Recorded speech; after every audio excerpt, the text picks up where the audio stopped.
disappointment.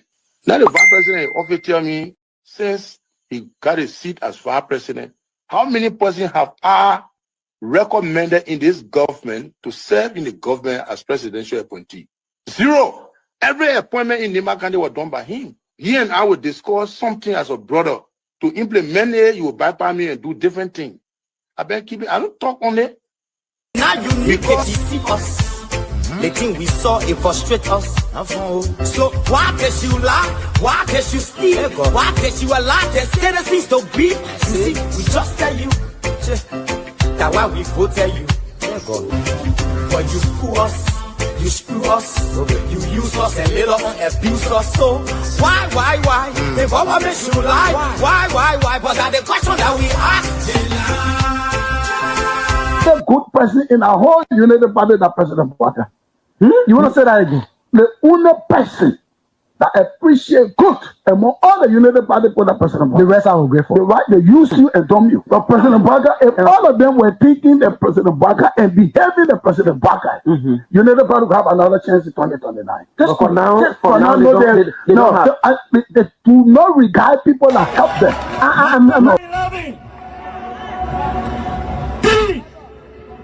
Of our soldiers were executed on this party ground. 2 at the back and 1 right at the headquarters. The man who shot and killed our people today is a darling boy in the Liberia National Police. They brought him back to shoot more guns. Get ready to shoot. Because we challenge the status quo appropriately. Inform that the violence or still any student because of their action. It will be the day the entire Brothers administration will call down. We will massively violate the students in this country and will shut down the Brothers administration. They care that happy. We have the capability to do so. And if they think this renovation project is a joke, let them try. The fall of the Brothers administration begins with this. If they think they will tumble on any student in this country or at the university like Garguah and water in infinity, while our children saving opponents and lottery in the Western world, while we are subjected to agile power and bad learning conditions here, and the thing will say. In the first 100 days, no car will get stuck on the major road in this country. And I mean it. You say it out loud?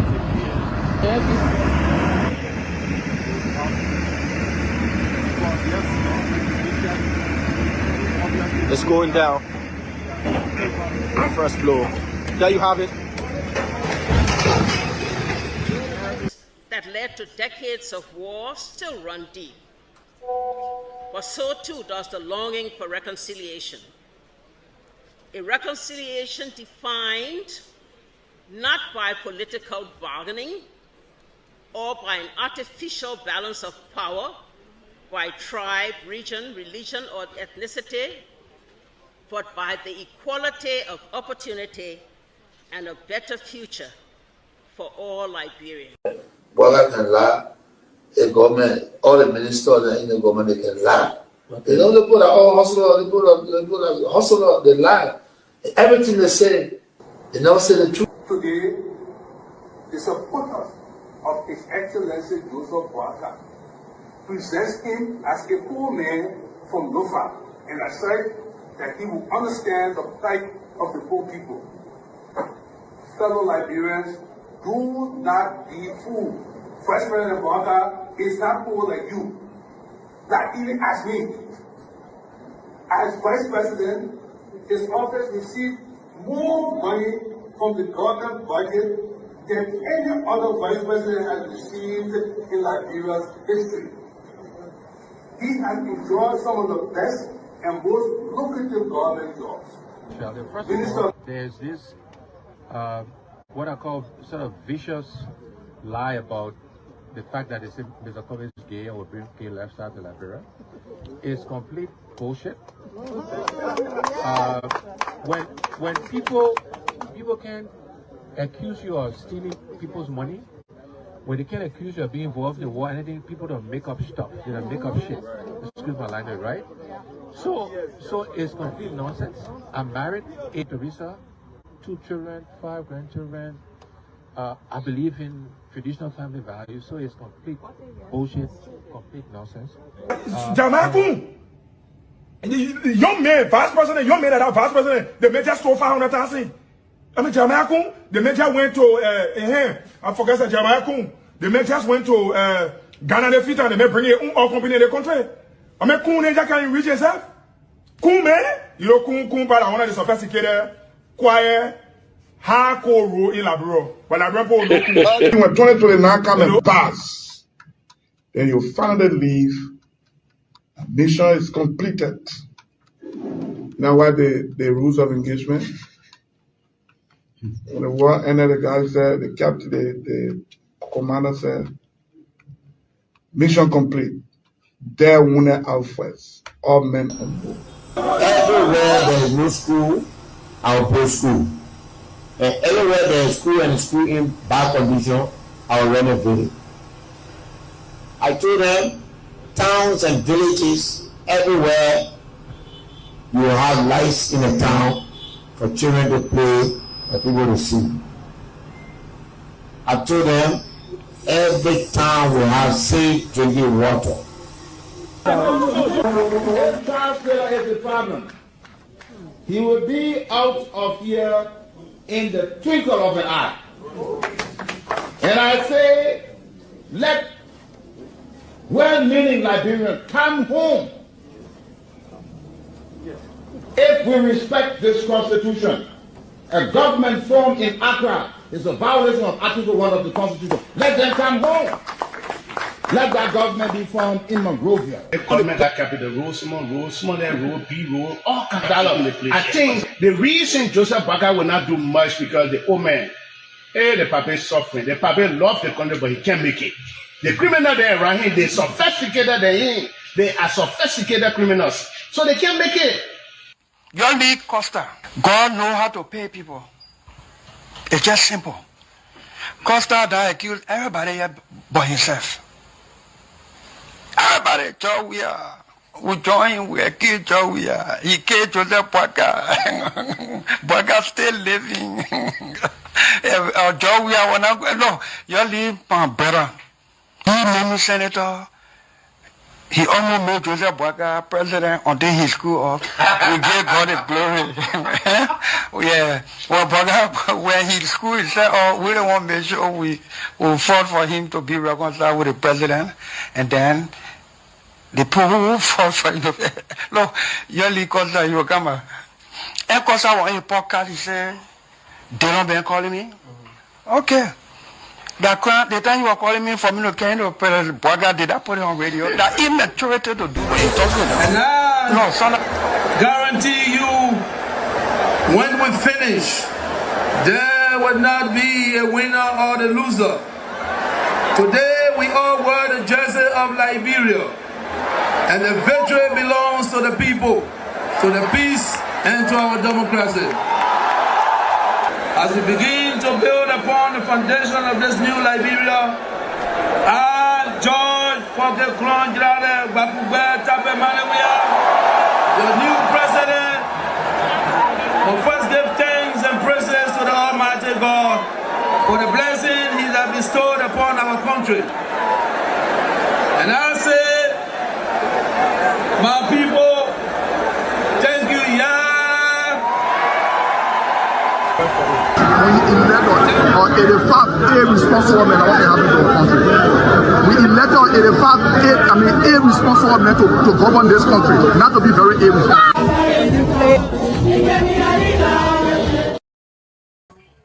Hello, ladies and gentlemen. Welcome to our Tuesday edition of the closing argument. Today is June the 16th. In the year of our Lord Jesus Christ, 2026. If you are going by another calendar, I'm sorry. But today is June 26th. No, June 16, 2026, and it's 5:10 p.m. here on the east coast of southern Florida. A lot going on as usual. There's sports, there's politics, there's everything else that has to do with the Republic of Liberia. You are concerned. The word is concerned. I am concerned. Everyone here in the Republic is concerned about what's going on in the Republic of Liberia. The image of the country, the image of the Republic, for which it stands, one nation, indivisible. At least that's what we say, that's what we recite when we are in high school or elementary school from civic classes.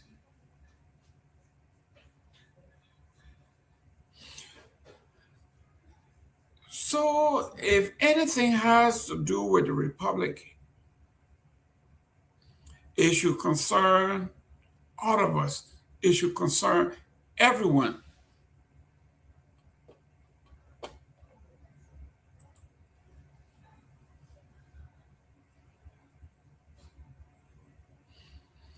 If the Republic of Liberia, if the name is being dragged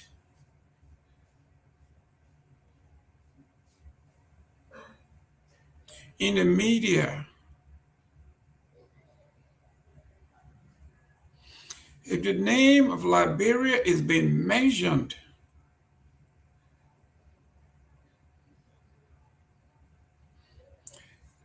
it feels like if you were walking down the street and your family name is mentioned,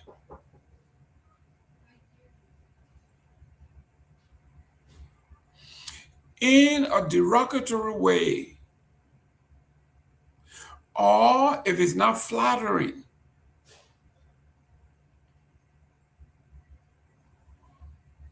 it is reason for concern.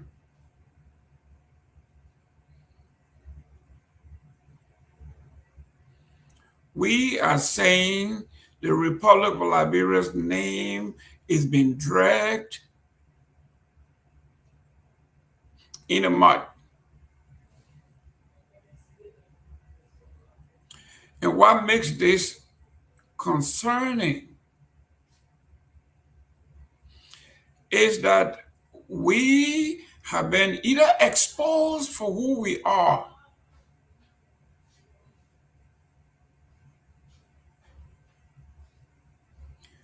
or we are beginning to fall in the categories of other nations that are known for producing nothing but chaos. In a country or countries that are not neighborly, they develop nothing, they contribute nothing to the world but chaos. When you talk about nations like Guinea-Bissau in the international scene, the first thing they say is a narco state. If you talk about Colombia, they say narco state. If you talk about Mexico, Liberia is now being mentioned internationally as a nation that is a transit point of drug trafficking.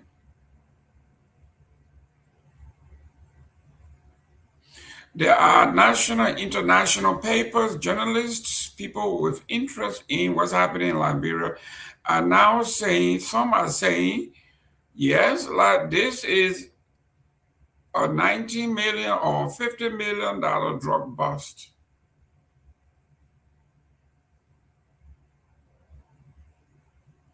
Some will say we need to be careful because this is the first time. And the counter argument is, no, this is not your first time. This is your first time being caught.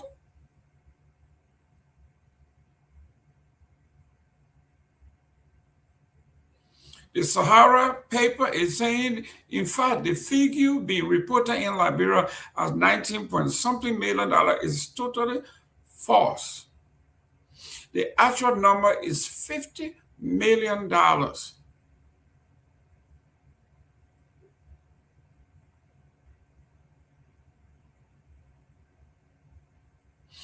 To those of us who are new to this drug thing, we think this is a big news. This is unusual. But when you talk to the folks in the international arena and the different embassies, they will tell you, where have you been? Liberia has been the place of drug transportation transit point for years. At least since 2026, 2006.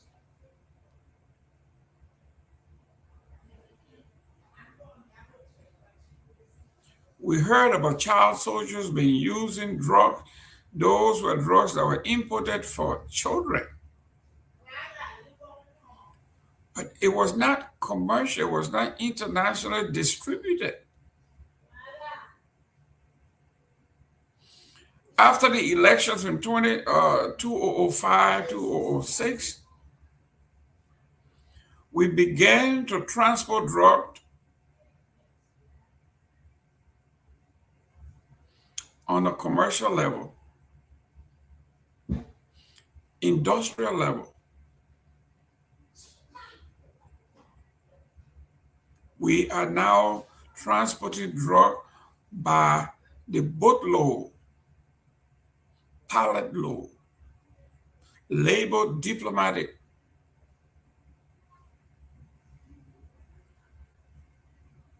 The question everybody is asking is, and one of the newspapers said it, who did the shipment to Liberia? And Jai Eddie is asking the same question, who shipped the cargo to Liberia?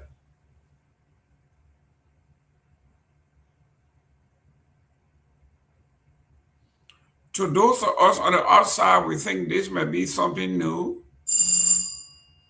But according to the papers, investigators report for drug of this quantity to go through a system that has layers and layers, the dealers, the shipper or shippers have to be so confident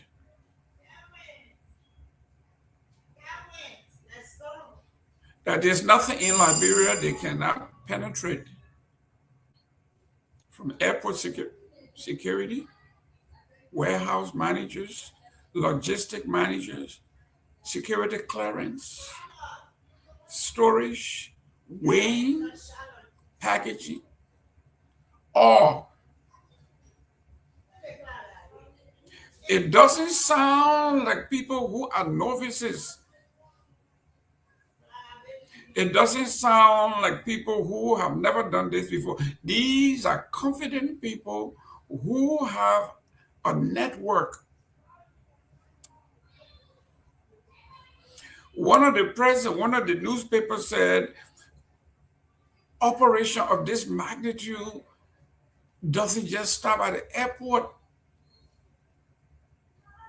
These people target presidents, children of presidents, advisors of proximity to the presidency, national security, police, LDEA, you name it.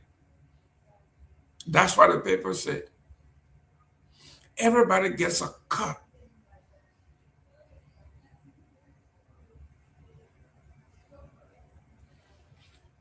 questions we're asking, and this is not going to go away. We know the capability of the Liberian people, of the Liberian government, the system that Liberia has. I remember during the early days, she said, the government is so corrupt, the system is so corrupt that when they try to persecute corrupt officials, the government's own prosecuting team wouldn't show up. That's how compromised the system has been. How can you take somebody to court and then you don't show up? And then the judge has no other choice but to dismiss.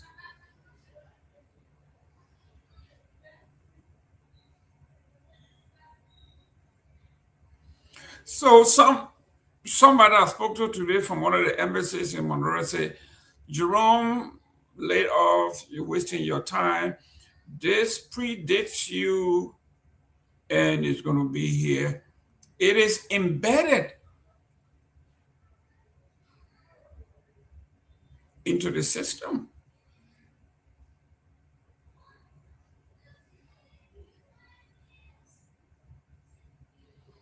People leaving the United States and going to Liberia to work in strategic positions that pays them maybe $5,000, $3,000, $4,000 a month. And you wonder, why would someone leave the United States or the diaspora to go to Liberia to work for what less than what they were making here? Now I got it. Now it depends on the positions that they gave these folks. For instance, if you have a company up front and you are in charge of logistics, coordination of packages moving through the country, and you're being paid $4,000 a month, and you gleefully accept that position, from what we are reading in the Sahara papers and everywhere else, now we see that if you are airport director, managing director at the airport, even if they pay you $1 a month, you can become a millionaire in a year. If you were fortunate to be the warehouse keeper, you will get your cut too. If your job is to weigh packages that go into the airport, you will also get your cut, as evidenced by what we just saw. The package was received by the receiving agent. It was recorded, then passed on to be weighed. You too get your cut.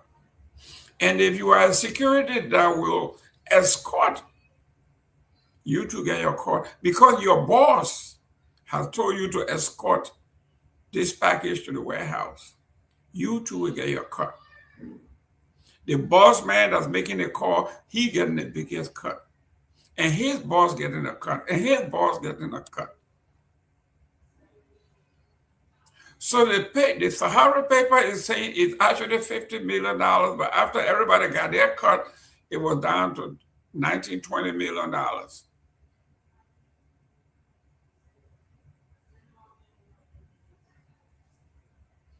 Now you see why when someone tells you in Liberia that I left my lucrative job in Liberia to come here to work at this dirty airport, I'm doing it for sacrifice. Now you know.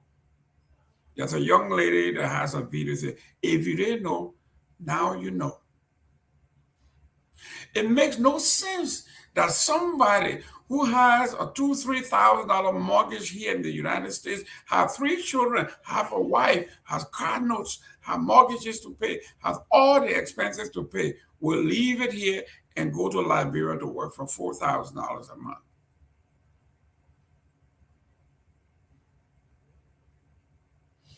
If you didn't know, now you know.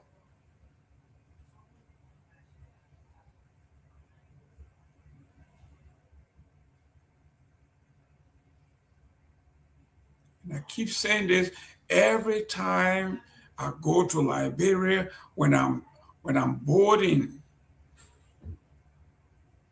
My prayer has always been, God, into your hands I laid my life.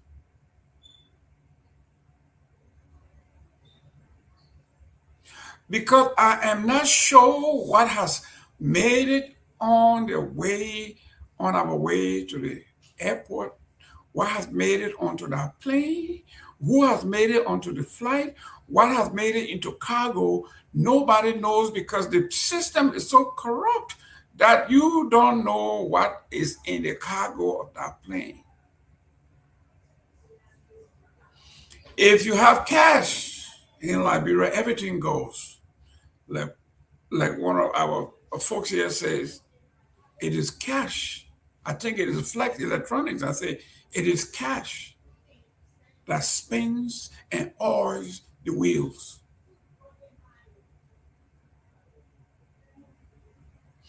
Any wheel you want to spin in Liberia, cash will make that happen.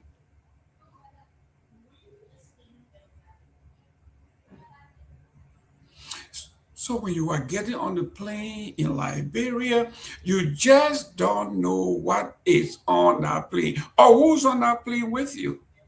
It could have been a terrorist can go through.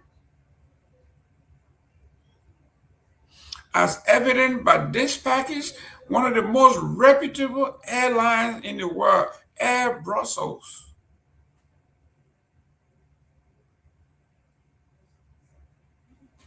You are flying Air Brussels in comfort.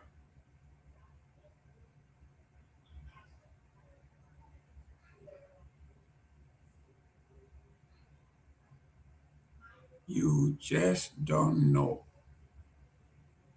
One thing we know that we have discovered, most of the folks knew all along. This is why people are taking mortgages, second mortgages on their home when there's political campaign, so they can help bring someone to power, so they can get the strategic positions.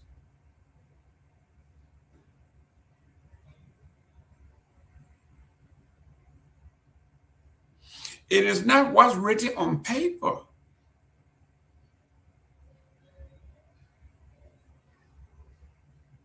It's what happens at night.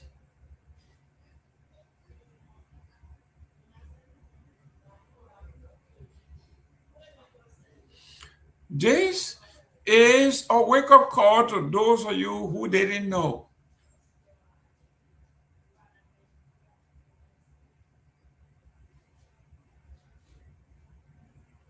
I think it was either 2014 or 2015 in New Jersey at the mall, the former president's son and his entourage were arrested by the American Drug Agency.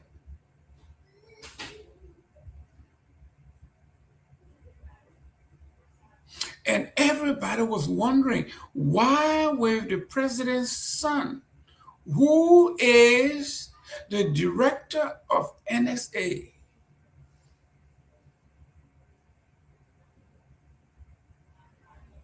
be arrested, put on the ground, handcuffed by the American Drug Agency?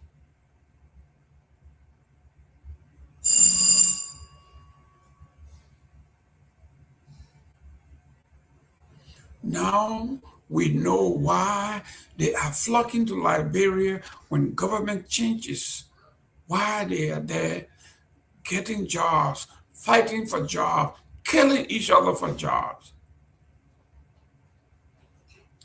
If you didn't know, now you know. Now you know why they will leave from here, go to Liberia, and tell you, the Liberia, I am here to pay, what is it? To pay my quota. To work for my country. I am sacrificing. I am leaving the comfort of my luxury home in the United States, and I'm here because of the love of nation.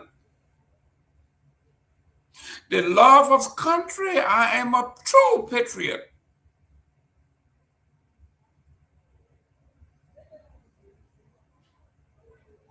That's why I want the president to appoint me at the airport, at the Port Authority, at LPRC.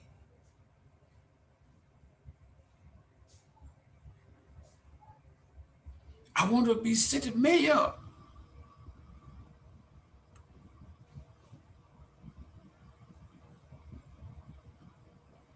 I want to be port manager in Sino. Under the reach and oversight of light. I want to be superintendent, one of the most important jobs in the nation. You are the president to what we call the equivalent of a state. When you talk about a county in Liberia, it's the equivalent of a state. And if you become the superintendent, you are the governor, the equivalent of the governor. You are the president of that state, or you are the president of that county. You are the CEO.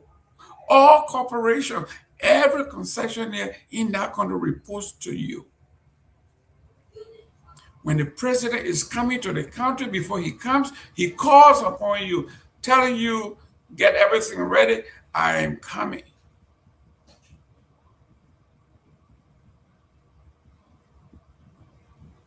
I have a friend who told me when the election was over,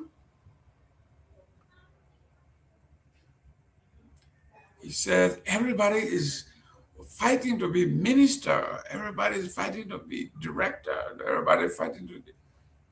He said, but Jerome, you know where the jobs, where the lucrative jobs are, where are the lucrative positions? I said, no. He said, number one on that list will be superintendent. He said, they don't even know. Then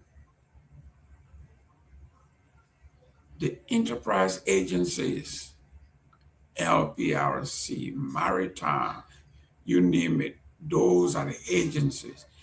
Who wants to be deputy minister, assistant minister, please?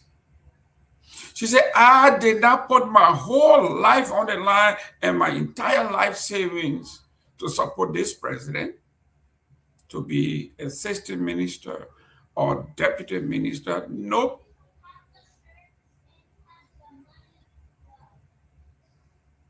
I either be superintendent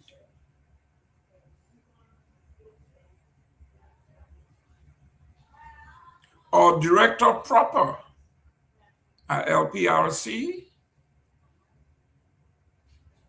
at Maritime, at the Port Authority, at the airport,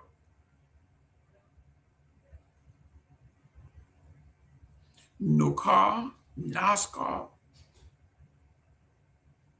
You can keep your job of being Minister of Foreign Affairs and be in the newspaper every day.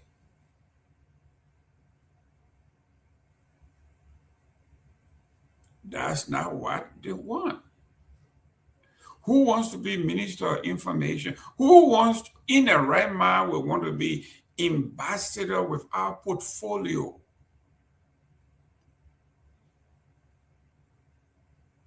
Minister of State without portfolio. But if you are in this to bluff,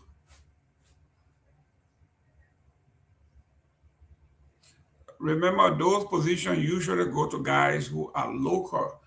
because nobody from the States or from the diaspora is going to accept such a nonsense.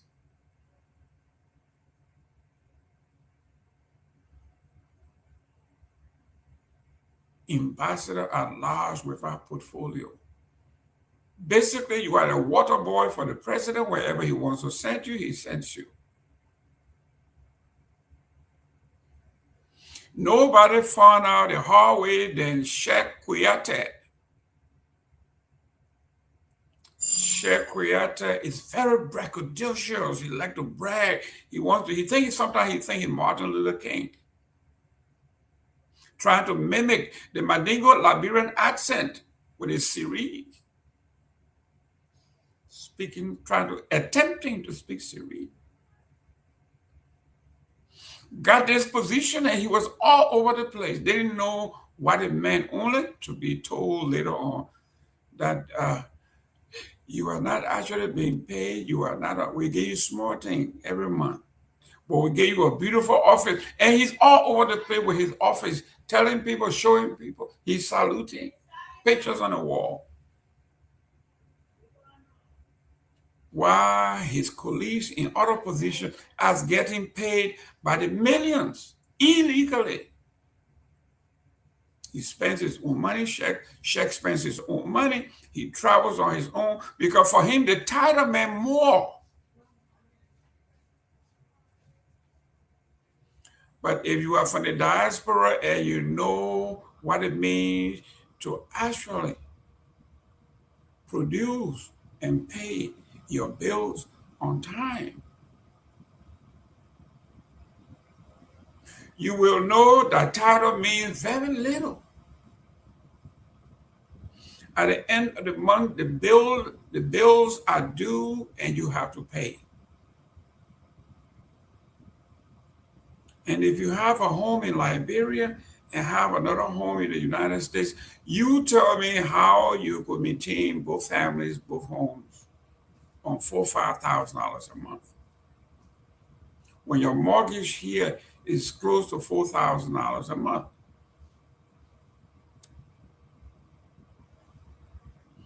This is why when they go to Liberia, they will kill each other, they will poison each other, they will shoot each other, they will pay people to kill you at night, they will send armed robbers at your house, they will set your house ablaze.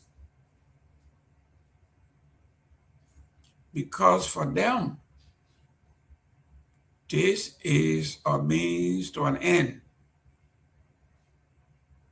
And to some, it is an end in itself. This is it. Some are saying, this is it for me. After this 6 years, I'm done. The president may not be re-elected, or this coming elections, there will be new investors in this president or in this campaign or in the next campaign that they also will want a return on their investment. In so doing, my job is not guaranteed after this. So whatever I need to do now, I will do to survive. This is where Liberia finds itself.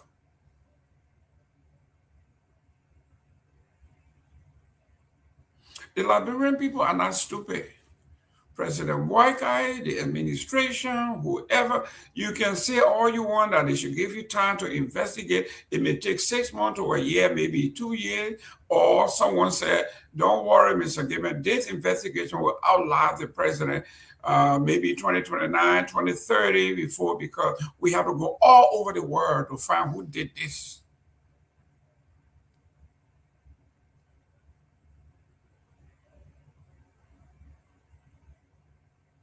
Let me welcome J. Edwin M. Saki Jr. Thank you very much. You didn't tell me where you're tuning in from, so that's fine. Flex Electronics. This guy is something else. said those who go to Liberia, I guess the fact that those who go to Liberia to steal usually lay a low profile. They lie low. Don't give an interview. Don't go to parties. Don't be flashy. Just do your thing, collect your money, and get out.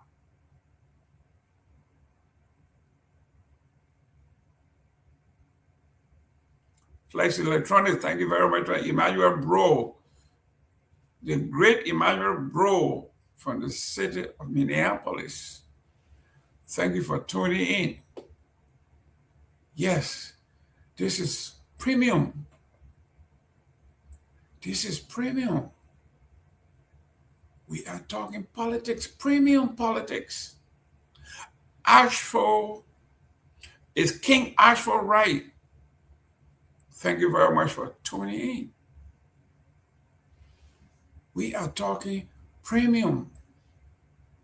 Premium. This is premium. This is the Republic of Liberia. Our nation is now being mentioned in the same column as Guinea-Bissau, Colombia, or Mexico. You hear it come on where we used to use the word cartel as a political fun word. Now you know what a cartel is. Cartel is a conglomerate of a family-like unit.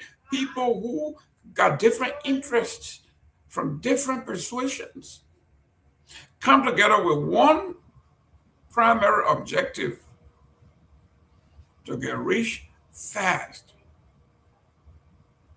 No matter who stands in the way, they will crush you. When President Joseph Boakai took office, his deputy DEA director said, "This nation, if we are serious about fighting drugs,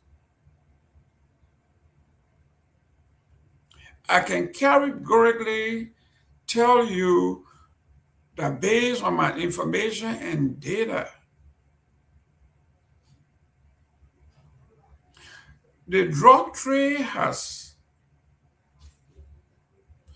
infiltrated the entire Liberian fabrics." He says from the judiciary to the legislative to the executive and to powerful families in Liberia, they are all involved into the narcotic trade. But the next day, he was no longer around. We don't even know what happened to him. How dare you come out here to tell the people that our underbelly is soft?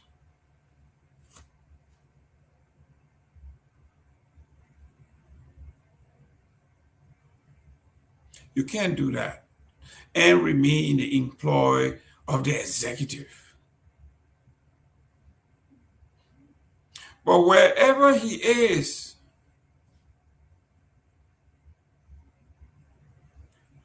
for those of us who were saying he was reckless, an executive should not speak that way, I have to apologize to him that you are a real patriot. You are being vindicated.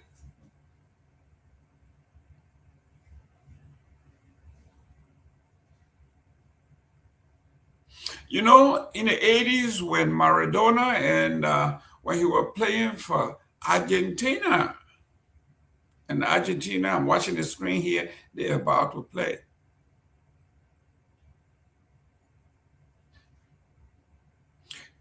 I think he won the World Cup by hitting the ball with his hand. I said this before. The referee didn't see it. If the referee saw it, they didn't want to call it because he was Maradona.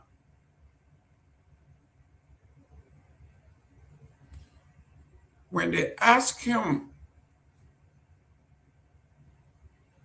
that, Mr. Diego, that was a handball, he said, If it was a hand, it wasn't my hand. It was the hand of God.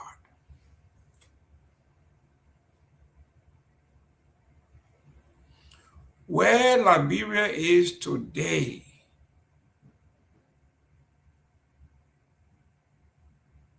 the only thing that can help Liberia and this administration to get through this has to be a hand of God. A divine hand of God has to come to take this screws off the front pages of the paper,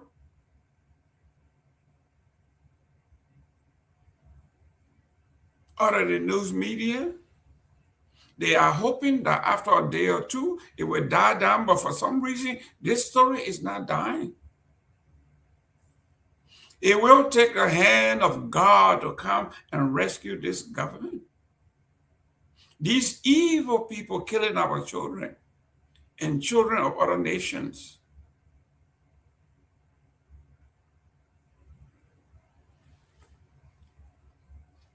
Let's go to the headlines.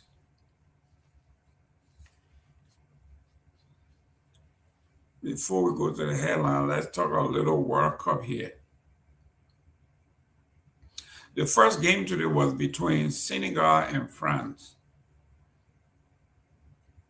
Senegal has an excellent team. That team is one of the best I've seen in Africa. But as usual, Prince Nico used to say, opportunity comes but once.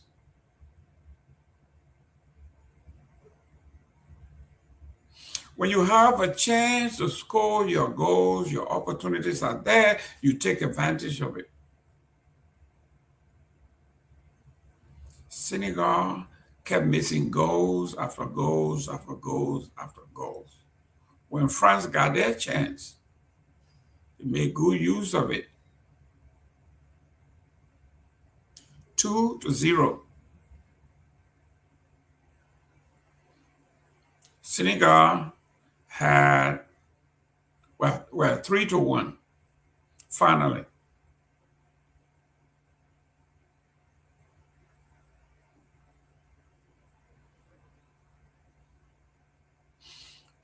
Another thing that coaches always say, when I was coaching basketball at, when we talk about AAU travel ball,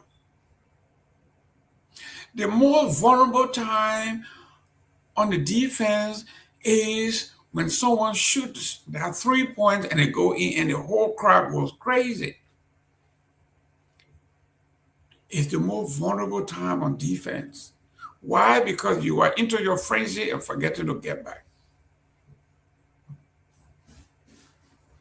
Same thing can be said about Senegal's third goal against them. After they scored a spectacular goal to make this 2-1, they forgot to get back on defense. The goalkeeper was out of position, and Mbappe scored a spectacular goal. Right after Senegal scored, and the entire stadium was on fire.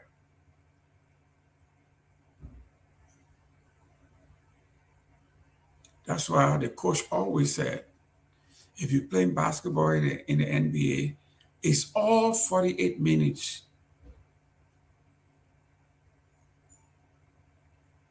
The San Antonio Spurs will attest to this. You cannot be up by 29 points and talking junk and running all over the place in the first half, or even in the second quarter, or the third quarter, or even the fourth quarter, because you still got a long way to go. And they learned that the hard way after losing 29 points and losing by 1. That is, in all mathematical terms, it's like scoring somebody 30-29. If I'm down by 29 points and I come back and beat you by 1 point, by 30, that means you did absolutely nothing. I outscore you by 30. This is where we are. And prior to that, Iran have filed basically a protest against the United States and FIFA for being the most oppressed team in the World Cup.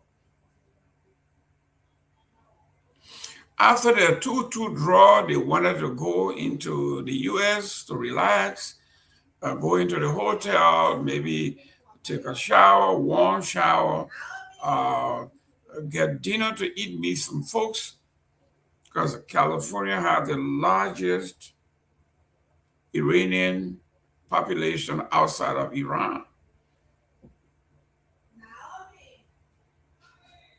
But right after the final whistle sounded, security met him at the gate and said, it's time for you to leave. Get on your plane and go back to Tijuana. Hopefully my Spanish is good, Tijuana.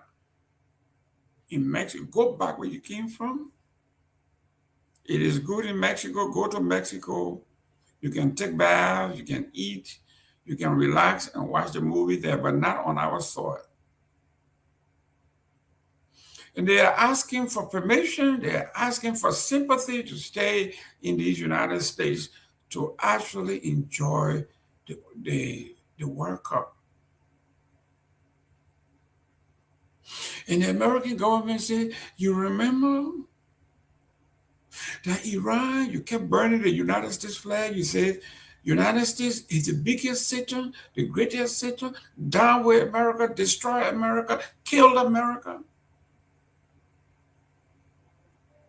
No, you cannot stay in our nation because you are threatening us.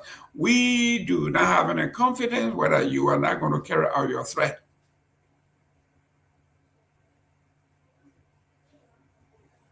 We refuse to be a good host because if something happens, we will be the fools.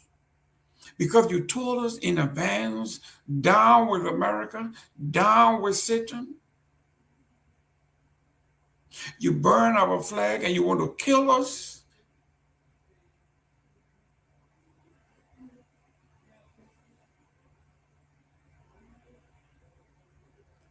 Then they say, well, we are athletes, but we are not politicians.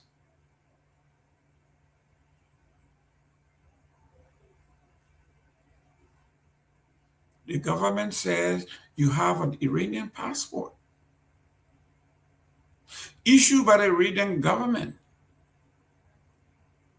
Rules and regulations made by the politicians. So you are an extension of the Iranian politics. And in fact, why would you want to stay with Satan anyway? You have to go.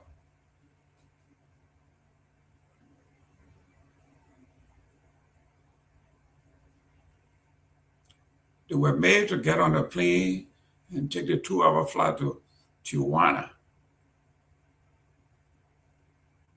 Back to beautiful Mexico.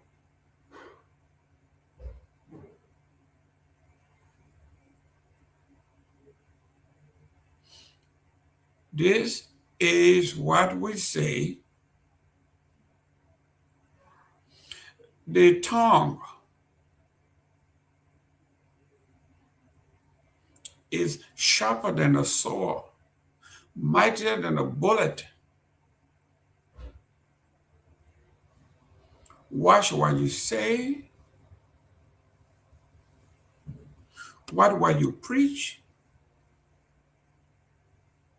Some people will say, if you tell me that you don't like me, I have to take you for your own word. Yes, I have to be cautious around you.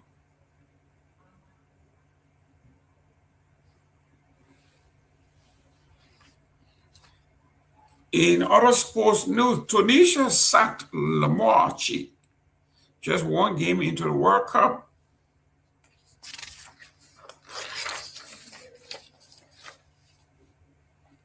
Tunisia has sacked the head coach Sabri Lamarchi following the side's defeat in the opening World Cup 2026 fixture. Sweden inflicted a 5-1 loss on Tunisia in Sunday's Group F tie at the Estadio Monterrey in Guadalupe, Mexico.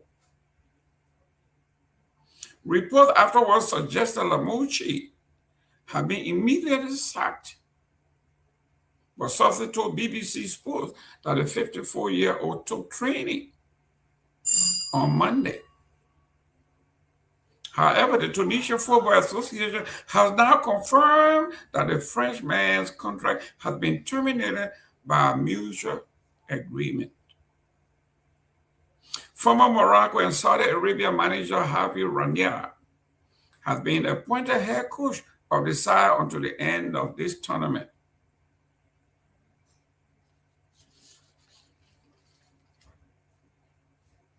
At the end of that story, they are still saying Cape Verde stunned Spain. It is still reverberating in the sports world all over the place.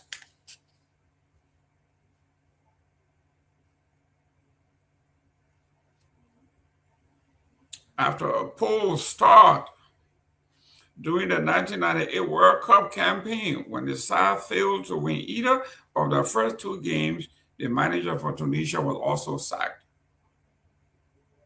Chabonkong was dismissed by South Korea also during the same tournament after defeat in the first two matches, while Julian Lopetegui was sacked by Spain 2 days before the start of the 2018 World Cup after agreeing to become Real Madrid manager.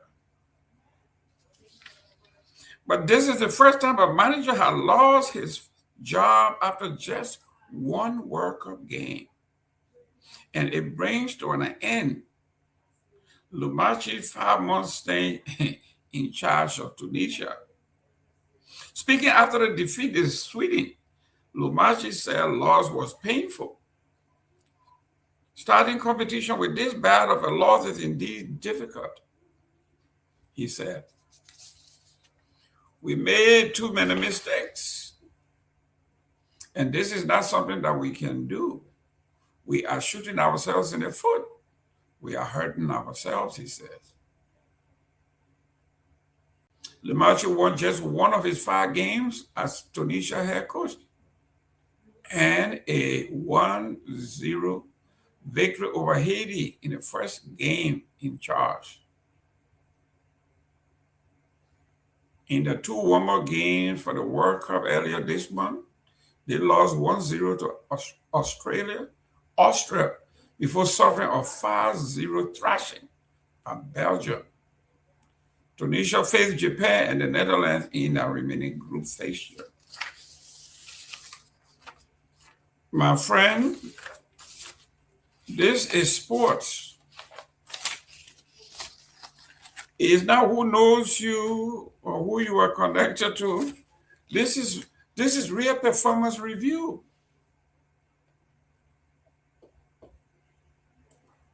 This is not politics. The president didn't appoint you. You are paid for performance. And you are 1-5 and got trashed in the first game on the biggest stage.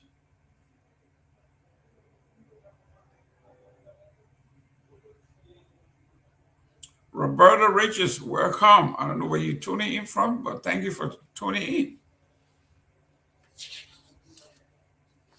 Back to Liberia, the 6 airport security officers, VIP lounge EPS personnel under investigations in the $90 million cocaine seizure, RIA tightening scrutiny. And their screening measures. But on the front page of the paper, Front Page Africa says, will the small fish lead to arrest of big hands?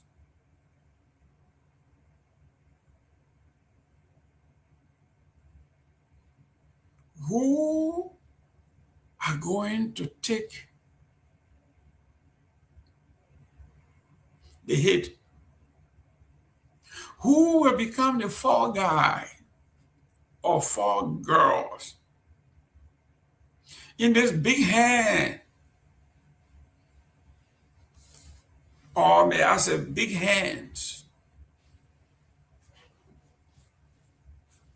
I said it here yesterday, those names that are floating by investigative reporters on the international wires, if all of those names are actually involved,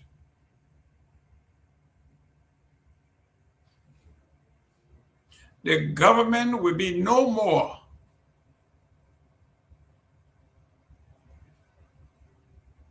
So they are doing what everyone would have done in corrupt countries.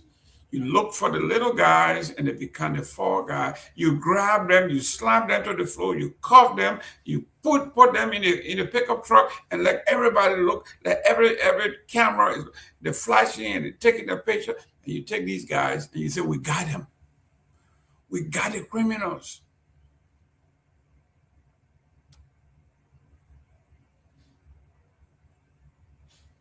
So the Front Page Africa, Jerome Gayman has a take. He said investigators have widened the probe into Liberia's $19 million cocaine seizure at the Rabat International Airport, placing 6 airport security officers and Executive Protection Service EPS personnel assigned to the airport VIP lounge on an investigation. Authorities seek to determine whether insiders facilitated the attempted export of narcotics from Liberia. The development comes amid mounting public pressure on law enforcement agencies to disclose the identities of those who believe to be behind one of Liberia's largest cocaine seizure in our country. Sources familiar with the investigation told Front Page Africa that 6 airport security officers currently under scrutiny are Mohammed Warrior, Roland G. Taylor, Benjamin Rivers, Henry King, Geraldine Zion, and Ruth Wapeye. How many Zion do we have in this country? The initial Zion, they put that name out there, it's a Bassa name, so the Bassa people can say, oh no, Zion died 2018. One skinny petty man. And they came back and said, no, not that Zion. Just when they said they were not going to name anybody because this investigation is so important, they came out to name 6 people, placing them. They call their names. Mohammed Bora, Gbowrah. Roland G. Taylor. Benjamin Rivers says, a gentleman whose name or county after himself, Rivers says, Benjamin Rivers says, Henry King, Geraldine Zion, and Ruth Wapeye. Ironically, several of the officers now being questioned were among the personnel credited with first detecting the suspicious shipment during the routine screening operations at the cargo warehouse. Yeah, and you want to be hero, we got you. You not go blow with us. They arrested these people who they were just praising yesterday for doing such a magnificent job.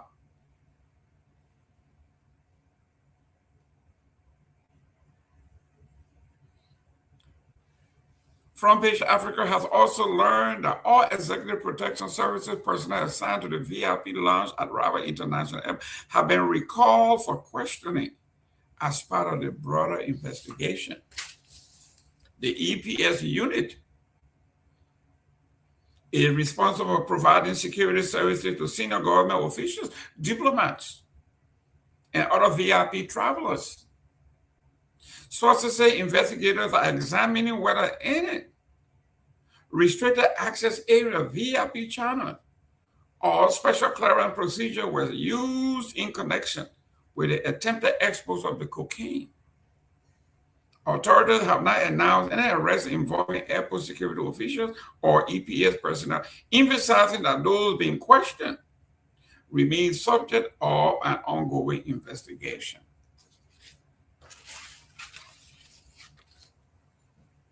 An investigative report prepared by Roland G. Taylor, acting assistant manager at the Intelligence and Investigation at the Airport Security Department, detailed how the seizure unfolded at that time.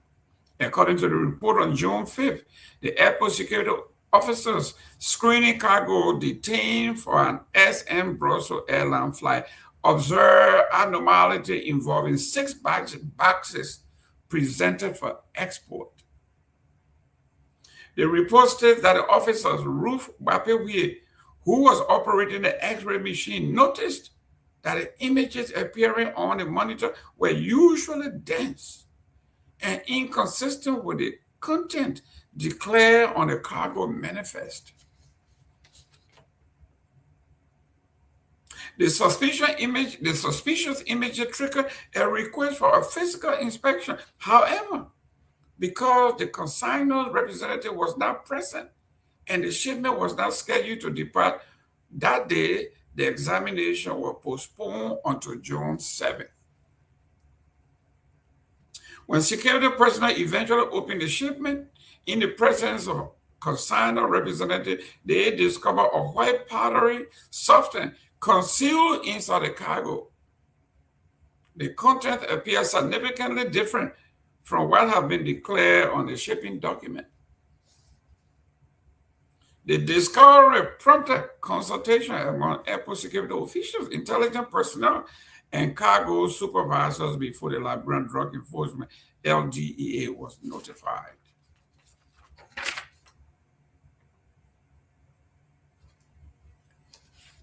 This is getting scary. People who did their job, people who were praised for doing the right thing, are now being snared.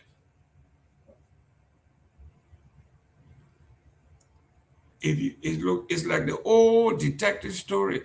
If you are walking down the creek and you discover a body and you call the police say, you might be suspect number 1. Why did you discover a dead body? That's what we used to see in the old television movies way back 1900. But it is alive and well in Liberia. Meanwhile, Front Page Africa has learned that investigators continue to search for an individual identified as Emmanuel T. Zion, who reportedly delivered the consignment destined for Brussels. Let me welcome Dr. Peabody, the Bassa man. They're looking for Zion. Are your Bassa people? You got Zion.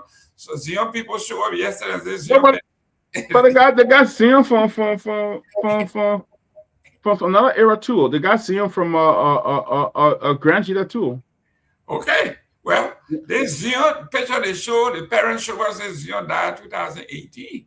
So The ID number, the picture they show, the Zion people say this man died 2018. We are talking about a guy been dead for 8 years. Right.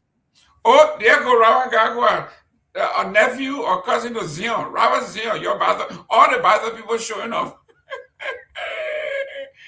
Robert Garguah, welcome, man. Thank you, sir. Thank you. Good to be here. How you guys doing? Listen, all right, brother. All right, good to see you. Awesome. Good. They call Basel people near all the Basel people showing up. No, the Basel people say no. Now your thing you're doing over there. You don't bring it to Basel, please. Dr. Peabody, welcome to the show. Good to see you, sir. It's so good to see you. And Robert, good to see you. Happy Tuesday. Just good to be here. A lot of things happening in Liberia. President talking about drugs, all those things. A lot of things going on. So looking forward to having a very fruitful discussion.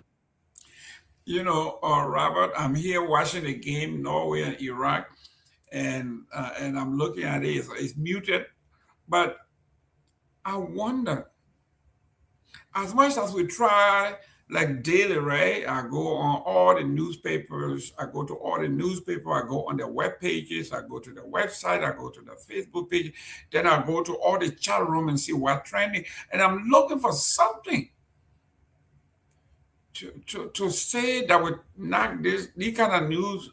And everywhere you go is dominating. We have to talk about it, even though the supporters of the government say we hate them. But what can we do? Should we leave story like this and go talk about something else, Robert? No, I mean that's the biggest story, and we've got to cover it. I mean, there's nothing hateful about that. I don't understand that. Unless they have another story that they want us to focus on, I would love to indulge, but that's not the case. This is the biggest story, and as the stories unfold, we analyze them and we say what we think it is. Dr. Peabody, in America they say when you tell a lie, you got to tell another lie to cover that lie, and then just keep going downhill like a slippery slope. Once you tell one lie, you got to keep telling the lie to cover that lie. Yeah. It never stops. Now they say we shouldn't talk about this, we should find something. But the president himself came out to address the issue. Okay? If it was not important, why would the president address it? The president talking about it, but you say we shouldn't talk about it. Yeah. Now, here what it says here on the front covers of the newspaper: Bouaka vowed to dismantle drug network behind cocaine seizure. Why should we? This is on the front pages of the paper. The president addressed the people. Why shouldn't we talk about it? I mean, they're just trying to find a way, because in the first place, they are arresting people who really establish the drugs, the people who really identify the drugs. Those are the people they are arresting. The heroes. The heroes. But they're not going after the name. You got a whole package that nobody claimed. Nobody know the name of. So it just show up to Raw International Airport cargo by what? Magic? It was a magic having the whole thing there.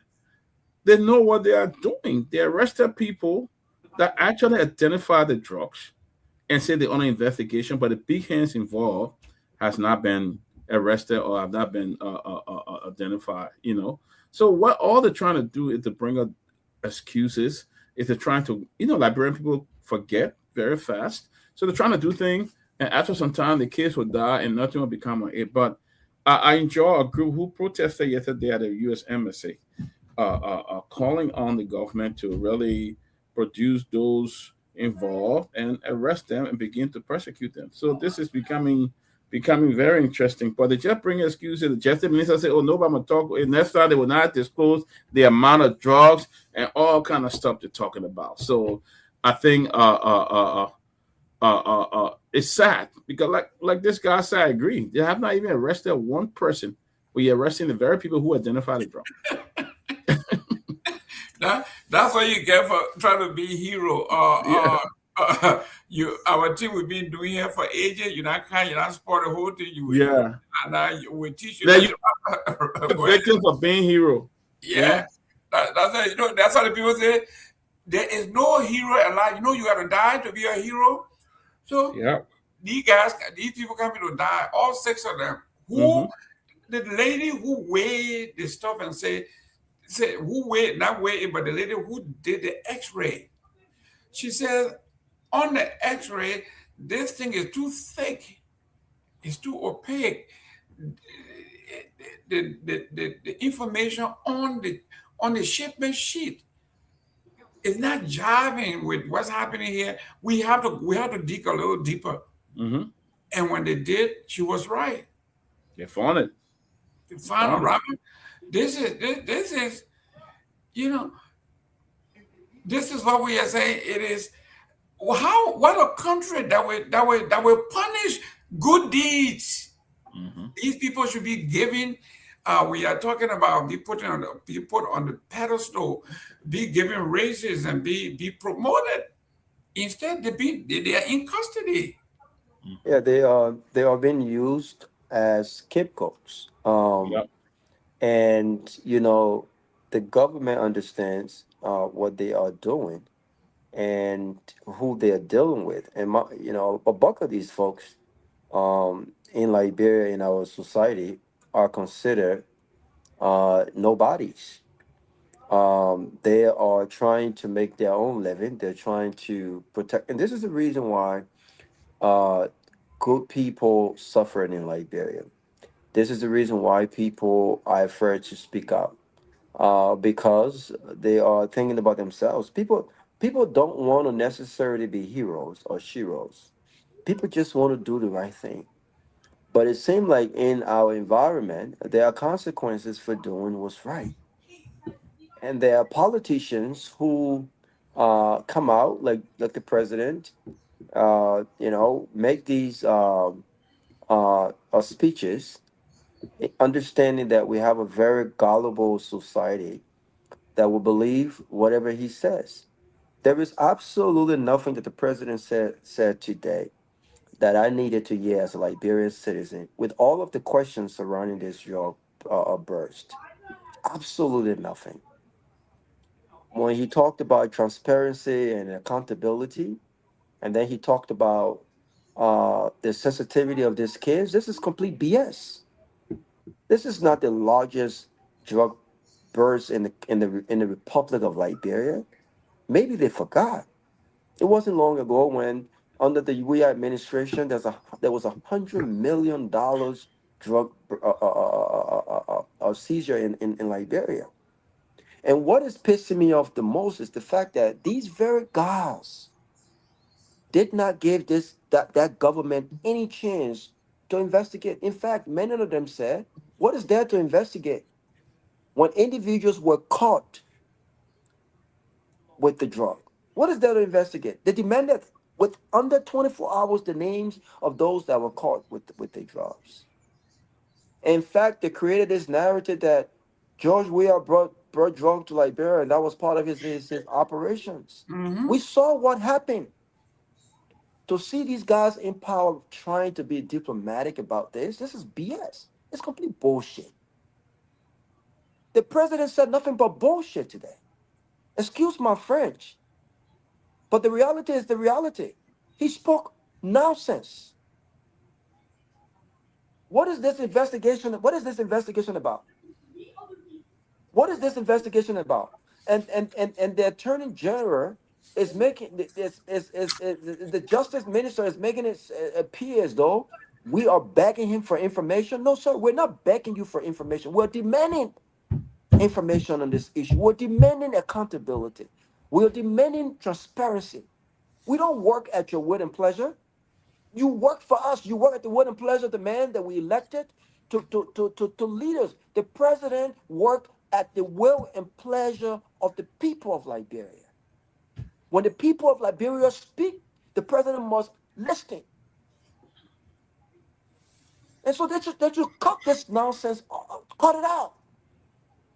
Who are they protecting? Who are they protecting? Who are they protecting? This is a $19.2 million. How sensible? Can you compare a $19.2 million drug bust as opposed to $100 million? We didn't see this level of pushback from the government about international partners and international.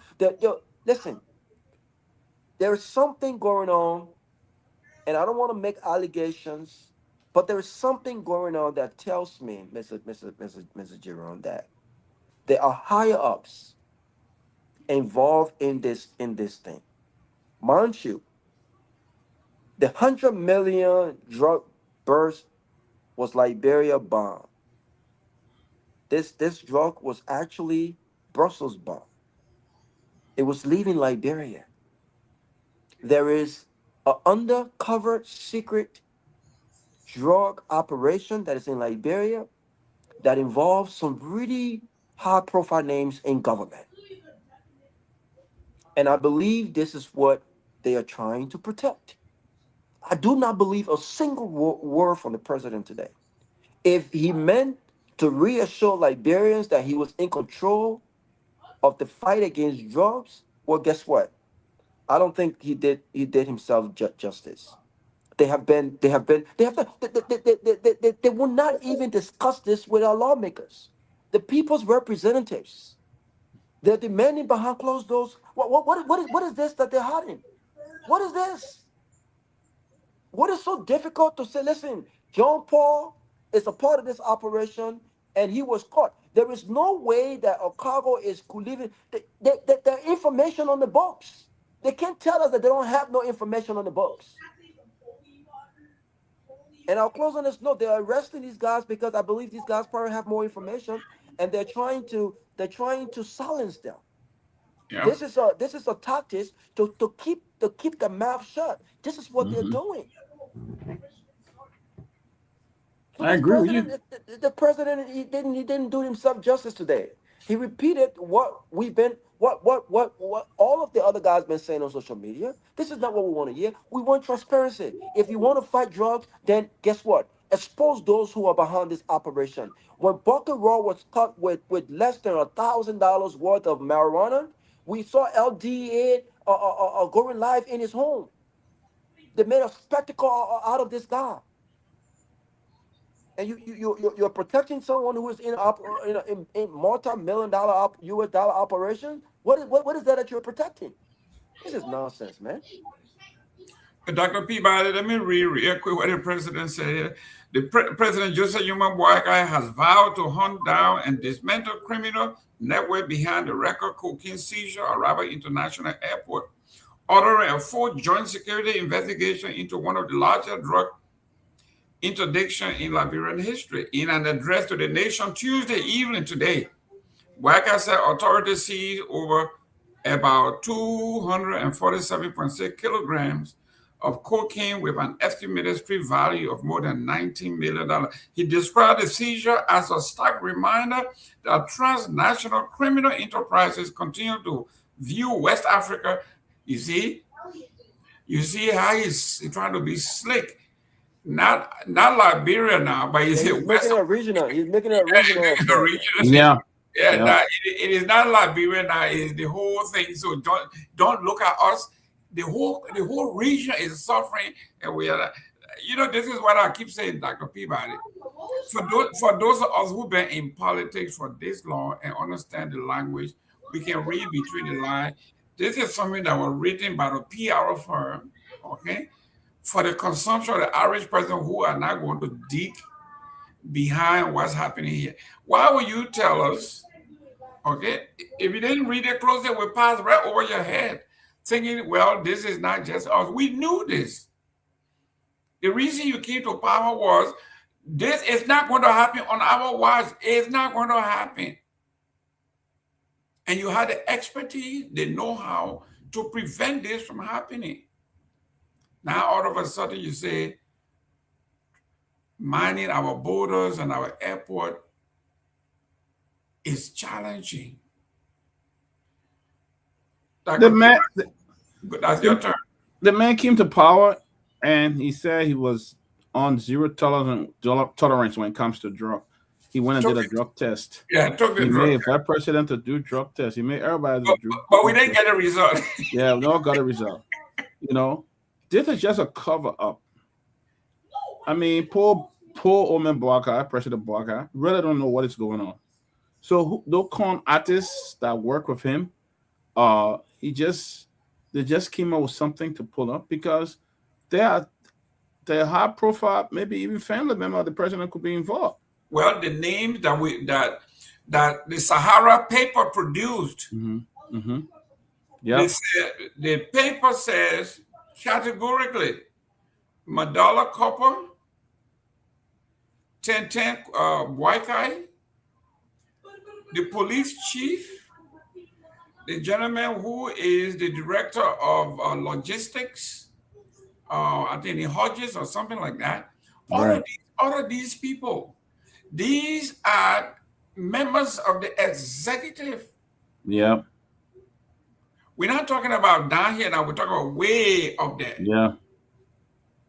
So they are calling names. They're not taking any prisoner. They're calling names. But this is the first time that even the president of Liberia will come up and address the nation on this kind of high-profile drug because it hit home. It hit hard. So this is the first time I have seen the president of Liberia coming up and addressing stuff like this because it hit very close to home. It already hit home. So they're trying to get it, say it quick so that people can think that nothing is involved and don't involve. But there's no way the person who filled out those papers, who sent that cargo there, you will not know them, will not know who did it. Nobody's sending $19.7 million drug and say anonymous, man. That's fun. They know exactly who did it. It hit close to home, and they're just trying to find a way to cover up. That's why the forced President Boakai had to come and make that statement today. But they know exactly who did it. If you don't know who did it, they will find the person who did it. The international committee will find them. You see, they know who did it. Well, you see, one of the reasons today I'm going to talk to you guys behind closed doors, but I got communication from one of the embassies. Yep. And they're following the closing argument very closely, and they told me to chill. You see? I'm going to share behind closed door when we are done out of here. Yeah, the information is right. The information is right. But so why are they telling me to chill? You see? I know they are listening. I know they are following. So they follow the closing argument. They know that I'm on the closing argument. They know that I'm talking about things that I know about. So I got a text this last night to chill. But I texted back to them and I told them, no, I won't. Because this is my country. If I get to the airport and I disappear, that's fine. But at least I stood for something. It is private. I'm not going to call the name. I'm going to delete the name, but you're going to follow the text between me and them. And I told them, this is on your watch. And I told them, the reason that this case is not going to go anywhere is one reason. Most of the names that are involved were recommended by you. That's just what I told them today. These names, you recommended these people. Now your hands are tied. Mm-hmm. It's a serious thing. It's a serious thing. Yes, let me welcome Pewee, Honorable Pewee. I know you're the diplomat today. I wasn't diplomatic with my friends. But I just had to tell them at some point, my question to them, is this a republic? Is this country a republic? Mm-hmm. Or territory? Yep. Are Honorable Pewee, just when we thought we are an independent nation and we have everything, the text that I got, I'm going to share it when we are doing it privately, you will see that it may question who we are, our identity as a people, as a nation. This is scary. Pewee, welcome to the show. Yeah, thank you.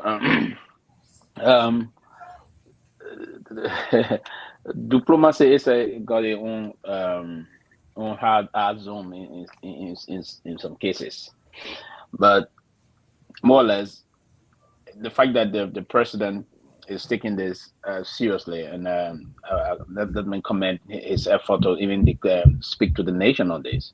This is leadership, and in politics, Machiavelli they got to understand when the prince is in charge, it's send support. This is theory. And it's good that some of us learning from the theoretical aspect as a political scientist doing my first degree in political science. If you read most of the political philosophers, most of what the philosophers may basically be seen. I see most of those channels through the book of Prince that Machiavelli wrote. So the prince should always seem to be in charge, and I think the fact that he's saying this is outrightly commendable. But having said that, I believe that, and also by recording all of the EPS officers that are deployed, and I listened to you while negotiating my way home. I listened to you. You said that the EPS officer deployed at the VIP post at the Ravos International Airport were all recalled. That's also a right step in the right direction in terms of the investigation. We actually been hitting the government high, and I want to believe this have happened. It's not the first time. We had $100 million situation before it went to the court. Unfortunately, the prosecution team was very laissez-faire and reckless, and those guys won the case. And I think shame on the then prosecution team headed by the then Minister of Justice. This was terrible to see $100 million. And it's the effort where we also have to balance the skill here. When that unfolded at the time, that we got some level of plentiful of intelligence from our biggest reliable premier international partner. And we didn't make use of that, unfortunately. The prosecution was very lackadaisical in terms of their approach towards the entire situation. Those guys walk free, having brought the amount of $100 million. With this situation, and the outcry is big because Mr. Bouaka himself promised. Not only that he promised, he said he's going to lead that example, right? He set the example as a leader, as trying to exemplify those tendencies that would make us, our Liberian people, to believe that he will come and liberate the country or emancipate the country from these drugs. At the time, Kush was all over the place, right? And he said he's going to be the person to rescue the country. So to do that and see this, the kind of a way his DEA team and the national security team handled this $19 million drug situation, it was very not only appalling, but it shows some level of how deflated and perforated the system of the security system is working through currently. So for him himself as the commander-in-chief to come and say, okay, he's going to take this seriously, and he's going to launch a very robust investigation by the government, we anticipate in the not too distant future we have some development that will help and allow the Liberian people to understand that Liberia is not used as a transit point that may be penetrating across the region now. On that, we as country wouldn't be respected. As citizens, we're going to be subjected to some level of scrutiny that is unacceptable in terms of the normal traveler we face. So we intend to wait, and I agree with you, Mr. Gayman, that this issue, and we all stated yesterday, we took a lot of sufficient time talking about this.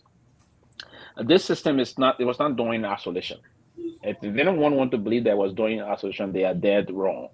This is a well-coordinated attempt by certain high-profile government officials or certain security apparatus, both at the Ravos International Airport and those that within the enclave of the diplomatic power or the the means of the structural government bureaucracy, if you will. So, and the names as you have just called him, I may not be definitively right on that, but I may be very much suspicious that it may be just true if we were to move with independent investigation. But with this now, I don't think our international partner will let this go. They will have to intervene, be part of the investigation, I'm told. So we're going to get some say here. But this is not a good sign for us. It seems to be that they're being used in the country as a transit area to lift these dangerous narcotics into other very powerful country. And I think country like America and the European zones, when they accept this, they will respond very harshly if they were to find out that the government has. I want to believe that's part of the reason the president is coming to do this. His officials may have said to him, Mr. President, you have to do this, or in that there's going to be some serious consequences against the country. Probably this may have pushed him to do that, and that's part of the reason why I'm commenting. Because if we don't do it, and then they start to slap us putting us in certain categories, then the country will be one. The second will be the citizenry. That it brings about some very unpleasant level of on travel history and experience. So I think we collectively have to pay some attention to this. Let me push back a little bit here. I'm reading verbatim from the text that was sent me. Jerome, you have to give them what the person said. I cannot go into operational information with you, but give them a year or two. After a year from now, you can criticize. Are you serious? 2 years? A year? I mean, the president is saying you should get a government a year or two. Yeah. In terms of what the drug situation. Yes. And I don't know the person that sent a message to you, but I would vehemently disagree with him on that. And here's why I would say that. Now, the reason why I commended the president, I said that, so I remember Raul may have gone off because of that. I don't care if when he drank water, he came back. There's a reason why I commended the president's effort to speak to the nation and take charge of it. Rather, it's just like when we both of us, we are comrades, brothers, and we live in the house of our dad. There is this serious tension unfolding. Pandemonium is breaking out around. If you saw your father walk from his room and came out, you say, "Come, I got this."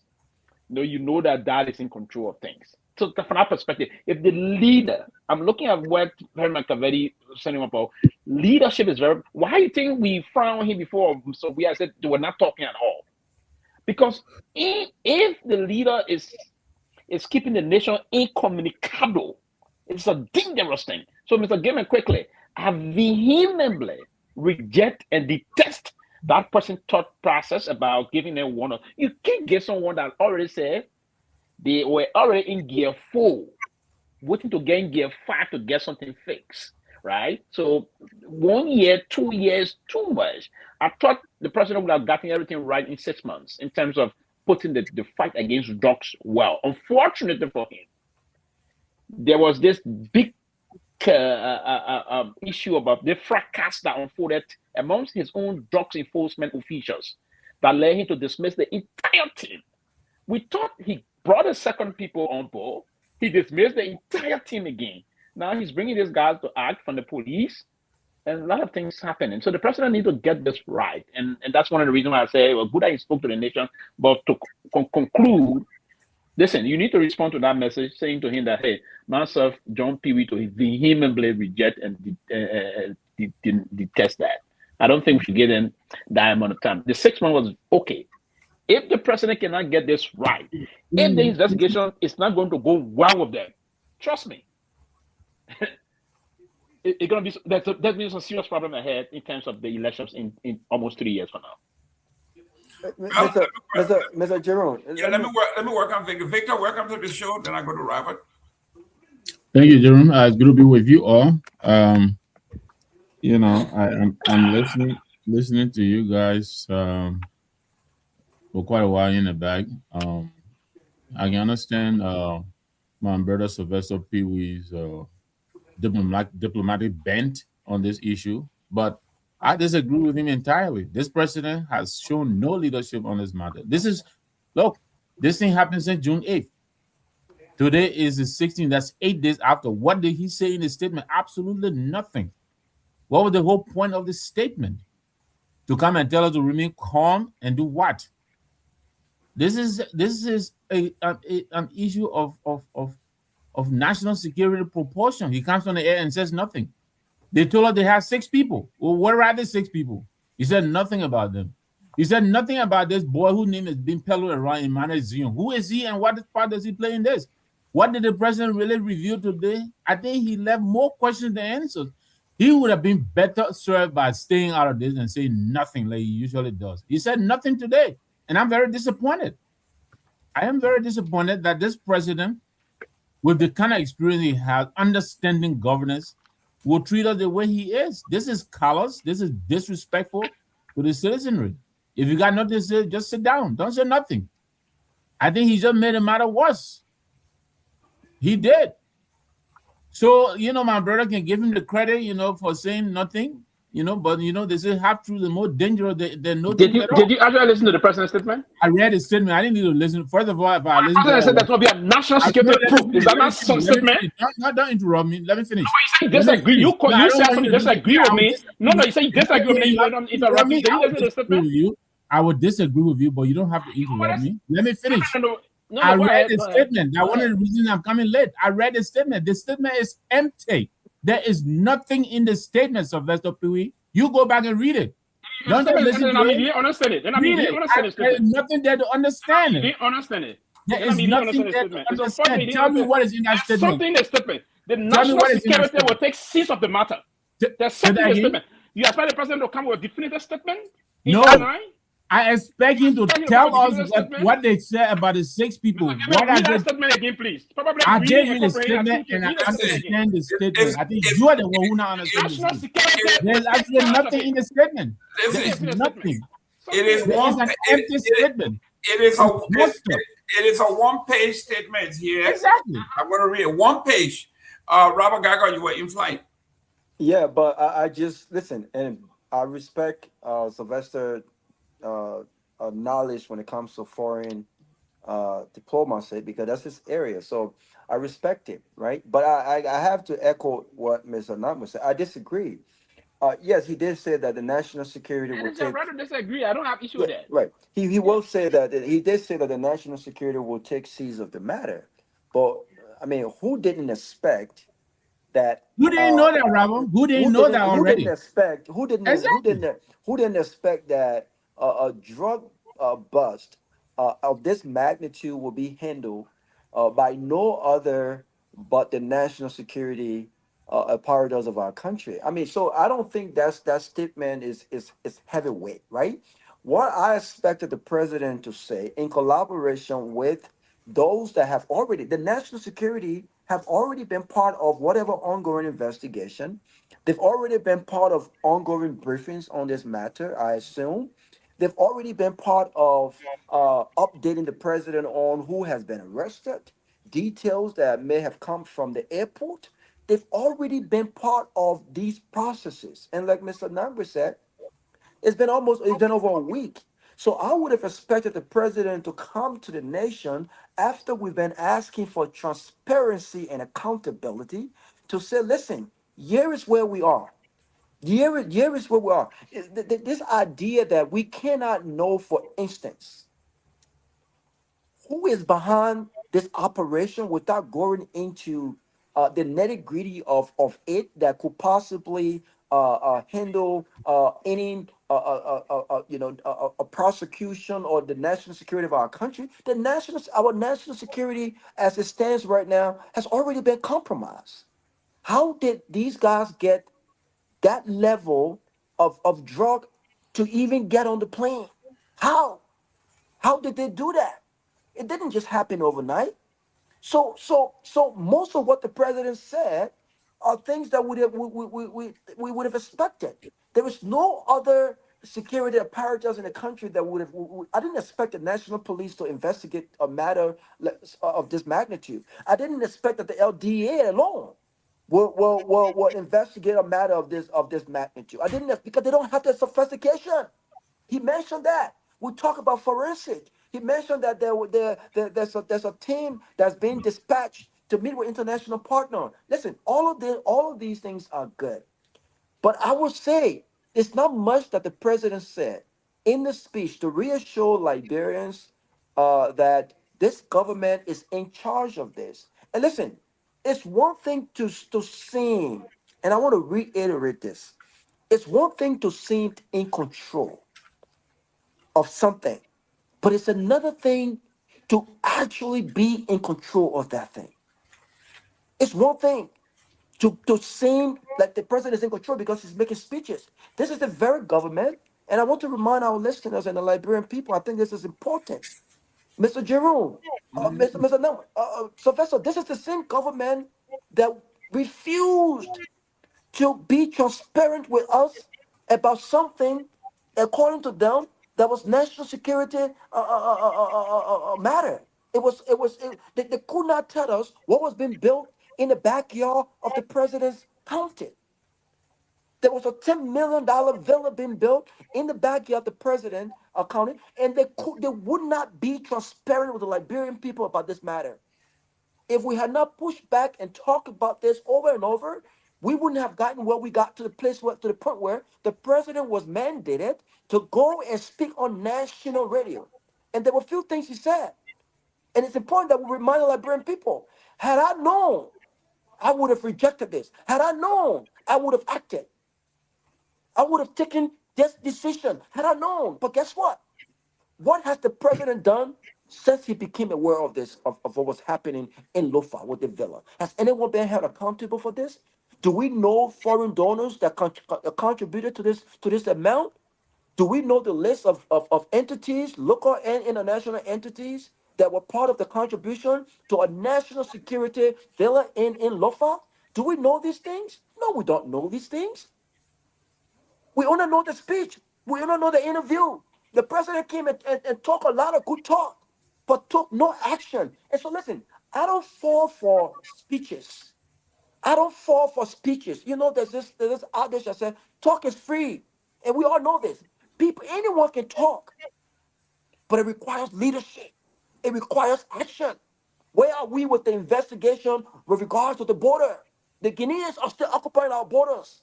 The last time we got update was in a national forum, what the Guinean president had the nerve to ask our president for update relative to what was happening at the border. So listen, from all indication and what we know so far, this is not a government that seems to be in control or has shown leadership in all of these key moments. How do you convince me otherwise? This is not the case. This is not the case. So yes, the president spoke, but what is there to reassure us? What is there to reassure us that they are actually in control of this matter? It's been over a week. Our own lawmakers have been asking questions. They have not been given answers. The Attorney General of the Republic of Liberia is making all these big mouth as if we work for him. No, we don't work for you, sir. You work for us. No one would know who you are if you were not the Attorney General. If Joseph Boakai, if the people of Liberia did not appoint or elect Joseph Boakai, no one would know who you are. You are who you are today as the Attorney General of the Republic of Liberia because Joseph Boakai is answerable to us. So by virtue of that fact, you are answerable to us. So I don't see anything about that encourages me, Sylvester, that this government is in control of this matter. The president has spoken. And if you ask Liberians across this country today, especially independent minds, were they reassured that the president is in control of this matter? I don't think the president has shown enough through this speech to reassure me that he is in control of this matter. This is a national security matter, and it seems like there are people in high places that are protecting people because there's no other way around it. There's no other way around it. And I stop. Well, Dr. Peabody, exactly what he said here. We read this to you yesterday, and this is a pretext. And I'm going to say this. The Liberia Daily Observer, the Unity Party friendly paper said it, and I'm going to read it because the cocaine was not a discovery. That's the title. He said, for years, Liberians have heard the same tired explanation. Whenever our institutions fail, government agencies are underfunded. Security services are understaffed. Critical departments lack equipment. Personnel need more training. These explanations may be true, but they are not new. Concerns about airport security, border management, custom enforcement, and regulatory oversight have been raised repeatedly for generations, including this government. Every time there is something that has to be done, they say we are not equipped. We are sending it to our international partners. We are going, and that's the end. When this sodomy thing came about, or they said there were forensics, when the young lady was raped or accused, allegedly raped at the Ministry of Youth, they said the DNA was sent to either Rwanda or Ghana, and it was coming back because we didn't have the equipment. So, Dr. Peabody, we have heard this over and over and over. So, it looks like whoever wrote this particular piece yesterday have pre-scripted what Joseph Boakai was going to say today. When he said, I said we are open for business, but not drug business. Go ahead. Look, like I continuously have said here all the time, Open Boakai is old. He locked. I don't know whether he know what going on in his government. I mean, he just get the moment where he would come and talk and say, you know what, this is what happened. We open for business, but not drug business. You know how long drugs been going in Liberia? If you had that hell of a consignment of drugs that were leaving the country, and you say you don't know, it means that your security advisor have not been advising you. Your security, the joint security, they are either poor or somebody needs to be fired. You know, you came up and made some change at LDA, but what I think is there is a cover up to this whole thing. The government is trying to cover up something here, and there are some top people involved. And I was just kind of made that the president came up so fast to talk. You know, I mean, they wrote it, they crafted the speech very well to let us know that they are working. They got all the security forces involved and all of that. I don't want to condemn it. It was a good speech, but is he honest? What we should be talking about is the honesty of that speech. If the president honest about that speech, does it mean what he's saying?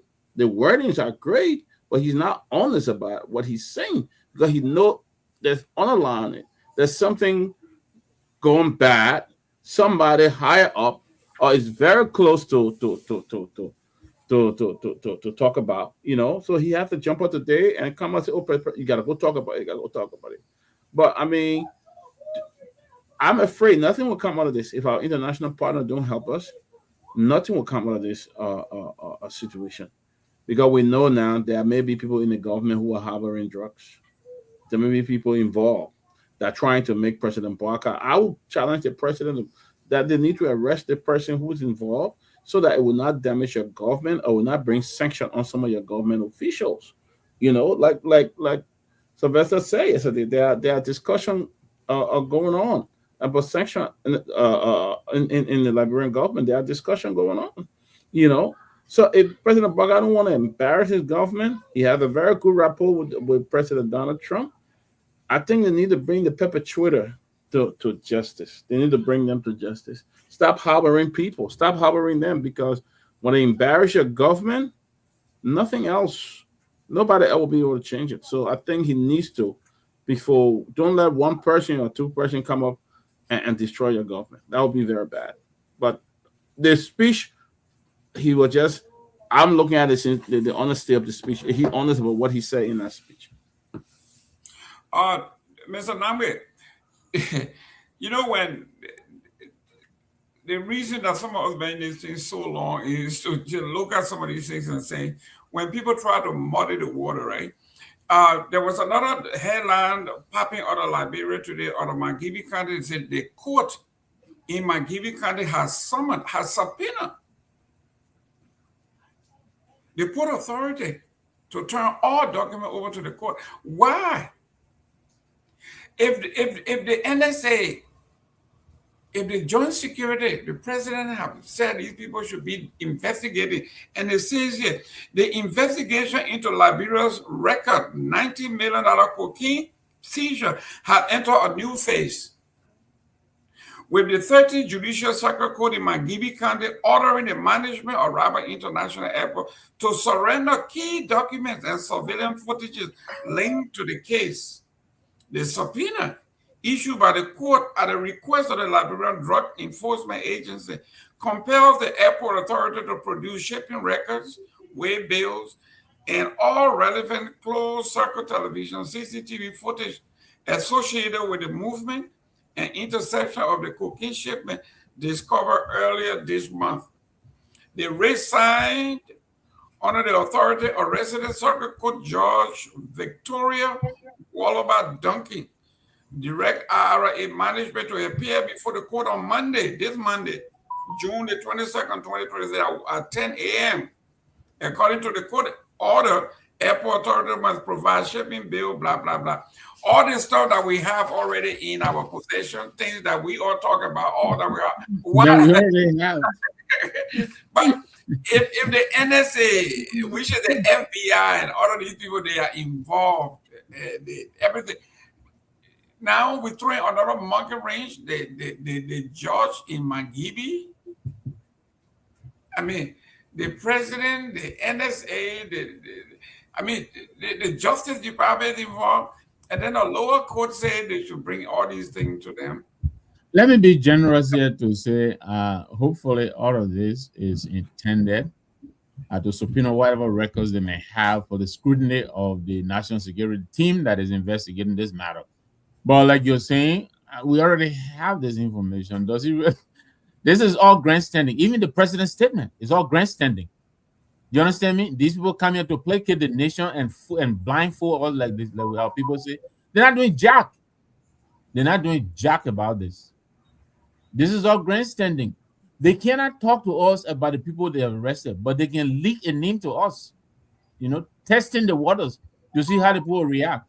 They leak Paul Emmanuel's name. You know, you're talking about 19 million. You're talking about almost 5.5 bags of rice weight of cocaine. You think that someone like Emmanuel will be the one who is responsible for this kind of shipment? That's what they initially wanted us to believe. You know, and this is why I say, you know, this president said nothing. I expected him to tell us, you know, a little bit more specifics, right? Confirm or deny the 6 people who are in detention.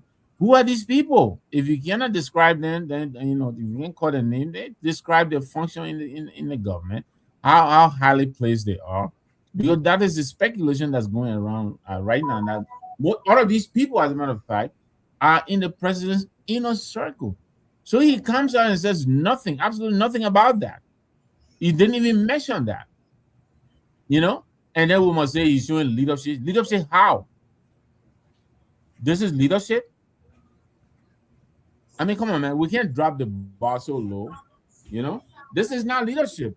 This is an existential matter that is confronting the country. You come on the air and you say nothing about it. You know, you come and bluster, you know. And I read his statement, like I said. I don't have to read it again. But the statement is empty, unspecific. There's nothing in that statement to reassure a very, very troubled nation. You know, we are facing all kinds of potential consequences for this with our international partners. I mean, we're probably on the verge of being declared a narco state, and the president will come and deliver a one-pager completely empty, and that is leadership. I'm sorry. So, you know, hopefully the national security team will get into this, but I'm already seeing people, you know, talking about, you know, the investigators, I mean, the perpetrators are the investigators, you know, and so they have to do more than this to inspire confidence in this investigation. As far as we know so far about this, there is absolutely no confidence that I have in this government to investigate the matter and bring it to closure. I don't have any confidence. They haven't convinced me that they intend to seriously go after this matter. 8 days and you got nothing. You come and deliver an empty statement, and you know we should call that leadership. I'm sorry, no. It is not. He could do better, and I know he's capable of doing better. You know, but what I read today, it doesn't do anything to reassure me that we are taking this matter seriously. And I say this again, our country right now is facing is a very existential threat. You know, if we get placed in a high security risk tier, you and I would suffer when we travel. Even people in Liberia will suffer when they travel out of Liberia. Your passport will become an international priority. Nobody wants to deal with you. You will be subjected to intense, extreme screening. People will carry you in the back room and bend you over and look all in your rear end. They'll do all that to you. You might end up missing your connecting flight because they will set you down and you will sweat it out for no reason. You don't want to go through all of that. They now even deny you entry into some countries. We don't want to go through all of that. So this is a very serious matter. You know, I hope our people take it seriously. For now, I don't see them taking it seriously at all. Pewee, we say here, past performance gave you a glimpse of future. It basically is an indicator of what we are going to do in the future. I'm saying this to say, I'm reading in this subpoena, and the comment after the subpoena reminds me to what we have said here in the past. It says here, legal observers in the system are saying that the CCTV footage could prove crucial. I mean, the fulcrum on which this particular case is built hinges. Without these things, it would be almost impossible to say the footage could prove crucial to identifying persons who have access to the cargo facility, handle the shipment, or communicated with the airport personnel during the days leading up to the seizure. The court's demand for shipping way bill and related record is also expected to help you. Now here we go. We're saying this because I got tons of document here that you and I went over when the youth minister was accused allegedly of raping. They came and said that for some reason, the CCTV footages at that date and time were not working. There were no record, there was no way to get that crucial document, putting this young man and this young lady in the same spot. Here we are again, this is a deja vu all over. We are now saying this case hinges on the CCTV footage, and we know what the answer is going to be. The CCTV wasn't working. The CCTV broke down. We've seen this movie before. Pewee, why should we believe that it's going to end differently? You are muted. Let me say this quickly before we move on. And I'm not one of those persons that can be moved away with sentiments. And I respect the view of others to disagree with me. And I'm open to disagree. And we agree to disagree. But there are reasons why sometimes we come out and we got the records of experience in terms of understanding with exercise our cool in terms of these kind of things as they unfold. First and foremost, let me go back to that, the letter you just talked about. They didn't say they said the CCTV didn't see him there at the date and time to talk about. They say it was functioning, but he was not there on that Saturday. It says here the CCTV footage on that date and time. Yeah, that date and time. Date and time was not. But let's come back to this situation. There's reason why I said the president should be commended. And listen, Mr. Gayman, you bear with me. When things are happening in the country, when the presidency is coming to put a weight, I mean, it's trying to mold us all of the investigator and that of the investigation to be on course. And that's where I came out and said it's commendable to see the leader to come out and announce that the national security is going to take full charge of this and move on and expedite this investigation. For one to even suggest that Liberia are developing to consider a narco state, then I mean you don't understand what a narco state is. I mean, this is out of desperation, and just because you are in the opposition does not mean you criticize everything. For anyone to declare that bro at the verge of a narco state, I mean, that person does not understand the elementary definition of what narco state is. And I thought to provide this moving forward. We all may disagree. And one person that when the thing came out spoke very loudly about what is unfolding and as to how the DEA is handling this issue. But for the chief executive now, no one should expect the president. There's not a autocratic kind of a country that you just come and render judgment and say, okay, everybody is guilty, lock everybody out. No, nobody that believes in constitutional democracy will say that. Anyone that believes and suggests that was just suggested, that person does not understand what democracy is and does not believe democracy. The president of Liberia will not come out definitively and make statements and without coming up investigation. This statement today, it got a lot of material in it. And the material in it, the first is to give the Liberian people hope that the presidency is on top of this and the national security will take charge of it. Give the national security time to do the investigation. If nothing is done as they started from the DA perspective, the office, the president is not involved. And that's what I'm saying. The fact that the president is involved with this issue, he's always involved with this. If they continue on the same footing, then we come out now to disagree with them and say, okay, we didn't expect the president's intervention would have been this way. But am I considered to say things that people don't disagree with me? No. I would expect everybody and anybody at any time to disagree with me.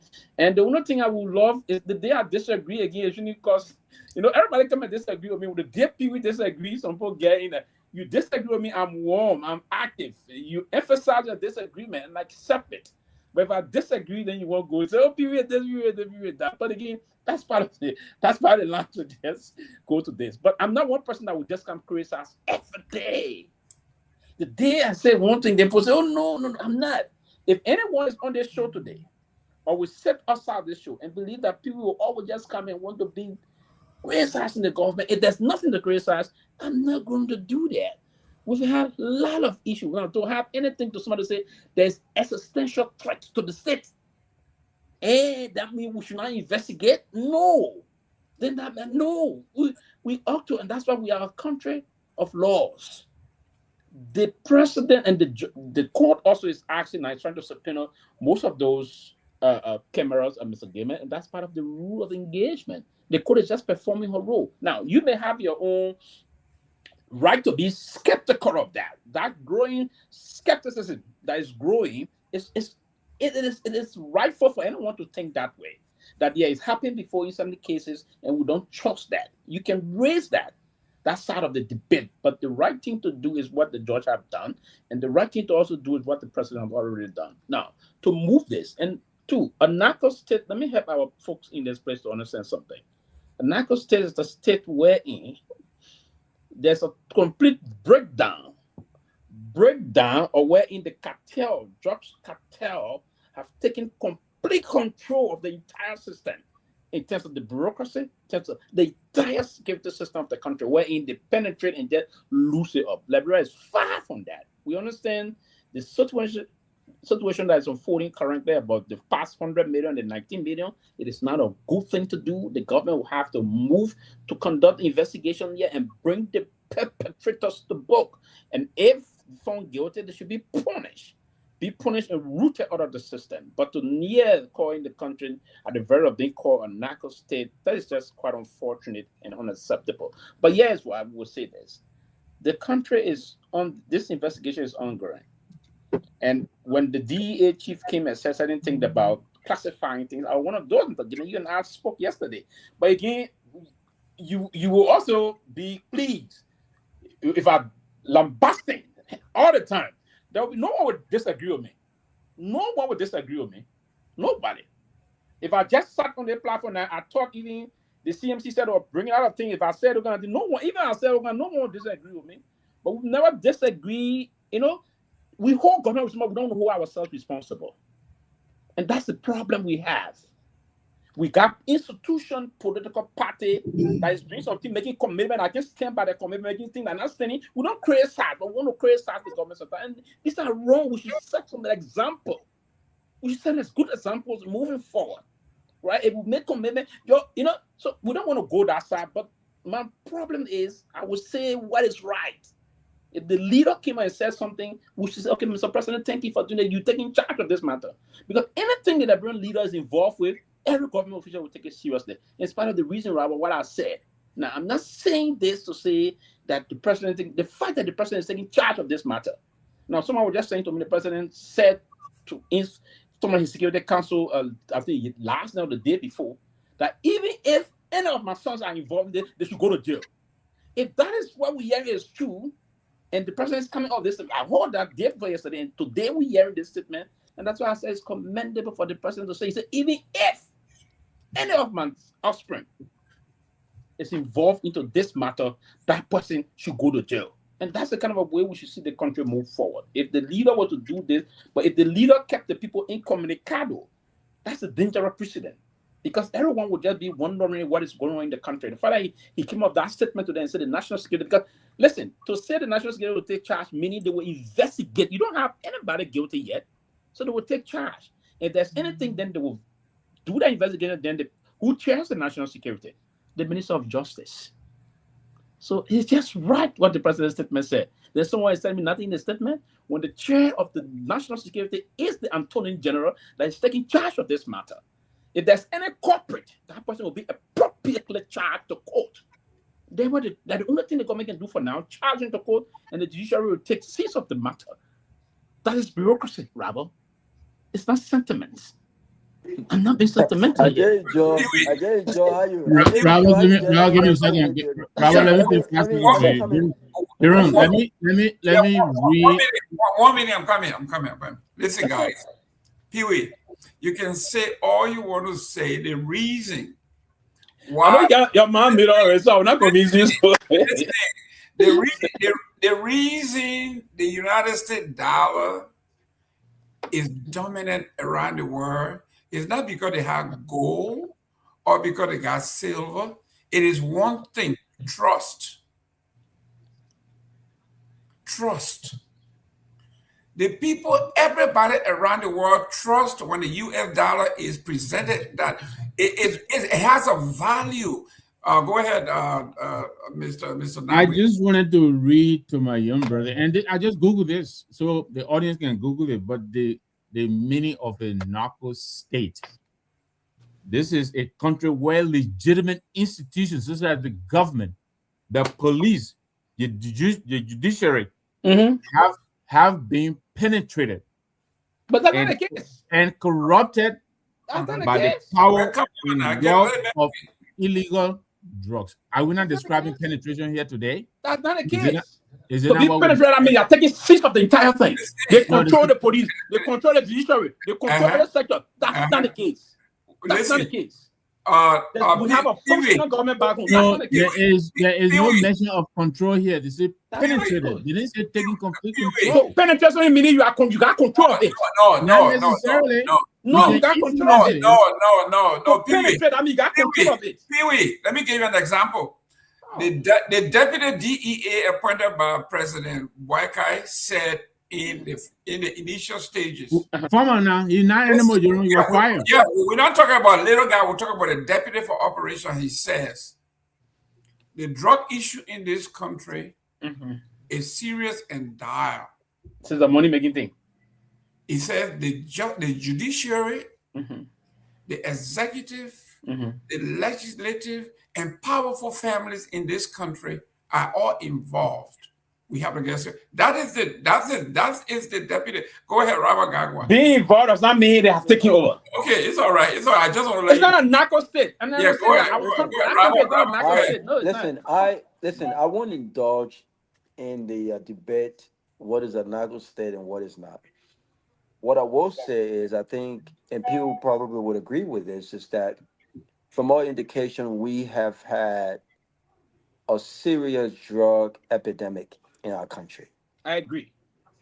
And whether it was the Ellen Johnson-led administration or this government, we have not figured out a way to combat this epidemic. Families are still struggling. Poor folks, especially abandoned youth, child soldiers are still being affected by this drug crisis in our country. And we've heard speeches. This is not the first time we heard speeches on the campaign trail. We heard speeches when Unity Party thought that it was a good campaign message to paint the former government as being the head of this whole drug epidemic in our country. They didn't say that this was a crisis that we must all fight as one people. They said to us very bluntly that George Weah and Unity Party and CDC brought drugs to Liberia. And the question that I've consistently asked every time this topic comes up is where George Weah has gone. George Weah and CDC, they are no longer in control of state power. If they were in charge of the drug crisis that we suffer in Liberia today, why do they still exist? If George Weah and CDC were in charge of the drug epidemic in our country, why are we talking about $19.2 million drug burst? Why are we still talking about that? And it goes back to what I've said over and over and again, and I will repeat myself. This won't be the last time I said this. Politics is good. Campaign messages are great. To some extent, propaganda are good. But honesty, truth matters. We cannot just lie our way to everything. We can't, because when we do that as politicians, resolution becomes difficult.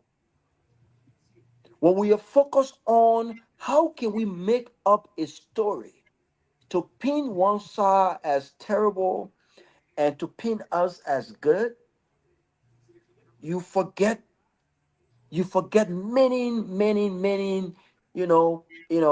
hows, why, when, what is the deep root of this issue? And how, as a country, listen, to fight this drug crisis in Liberia will require all Liberians. That includes all political leaders in our country. This matter should be declared a apolitical matter. This should not be politicized.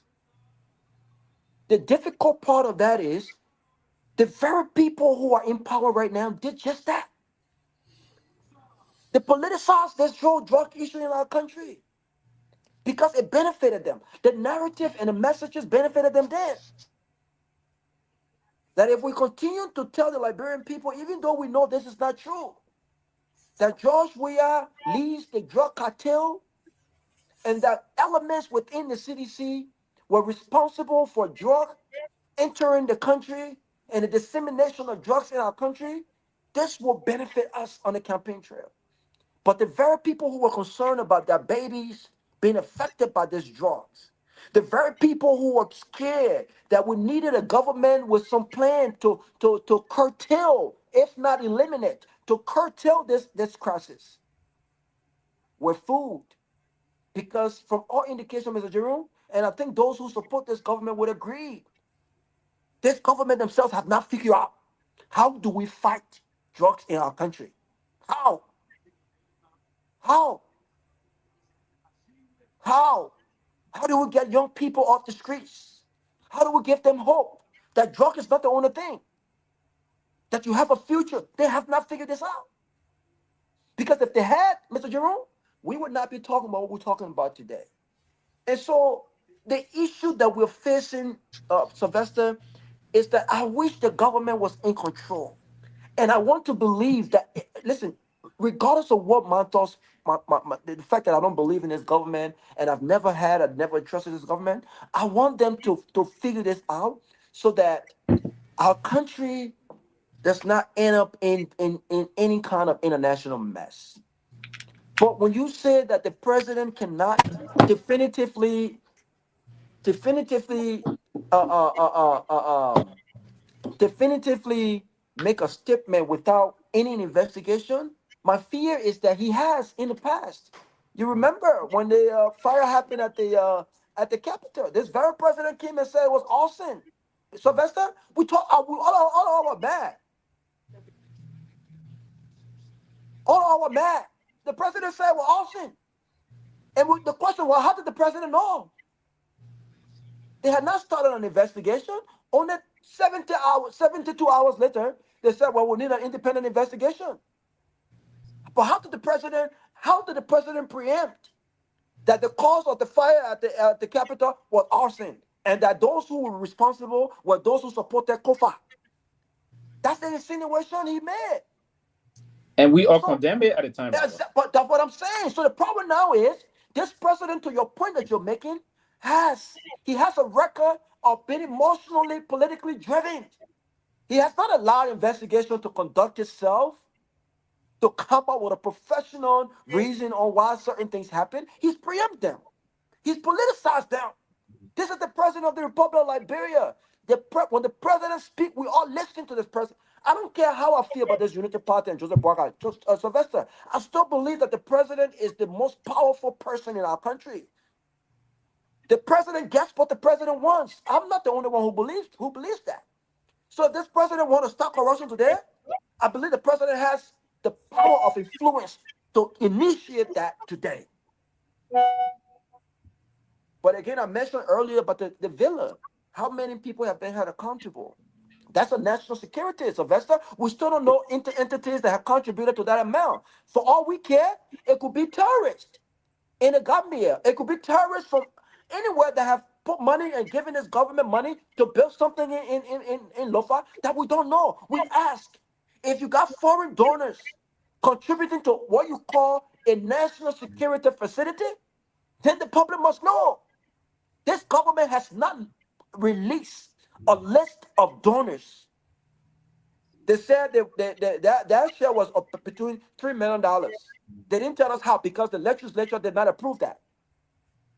But they said foreign entities donated. How come we don't know who these foreign entities are? They could be drug dealers for all we care from Mexico. But we don't know. People have asked these questions. So when people are skeptical about the president addressing this matter, there are reasons, and there are logical reasons why they are skeptical.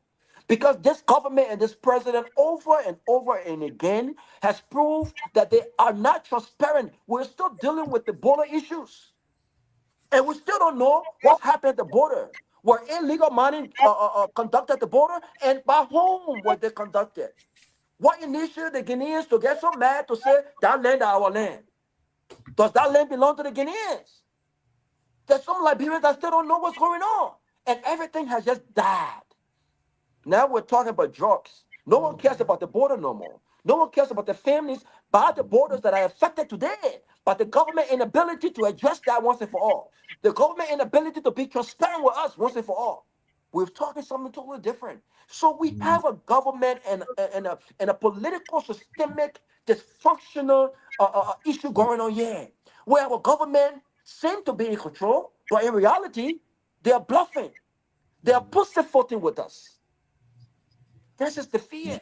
I want to take this government serious. I want to take Joseph Boakai serious.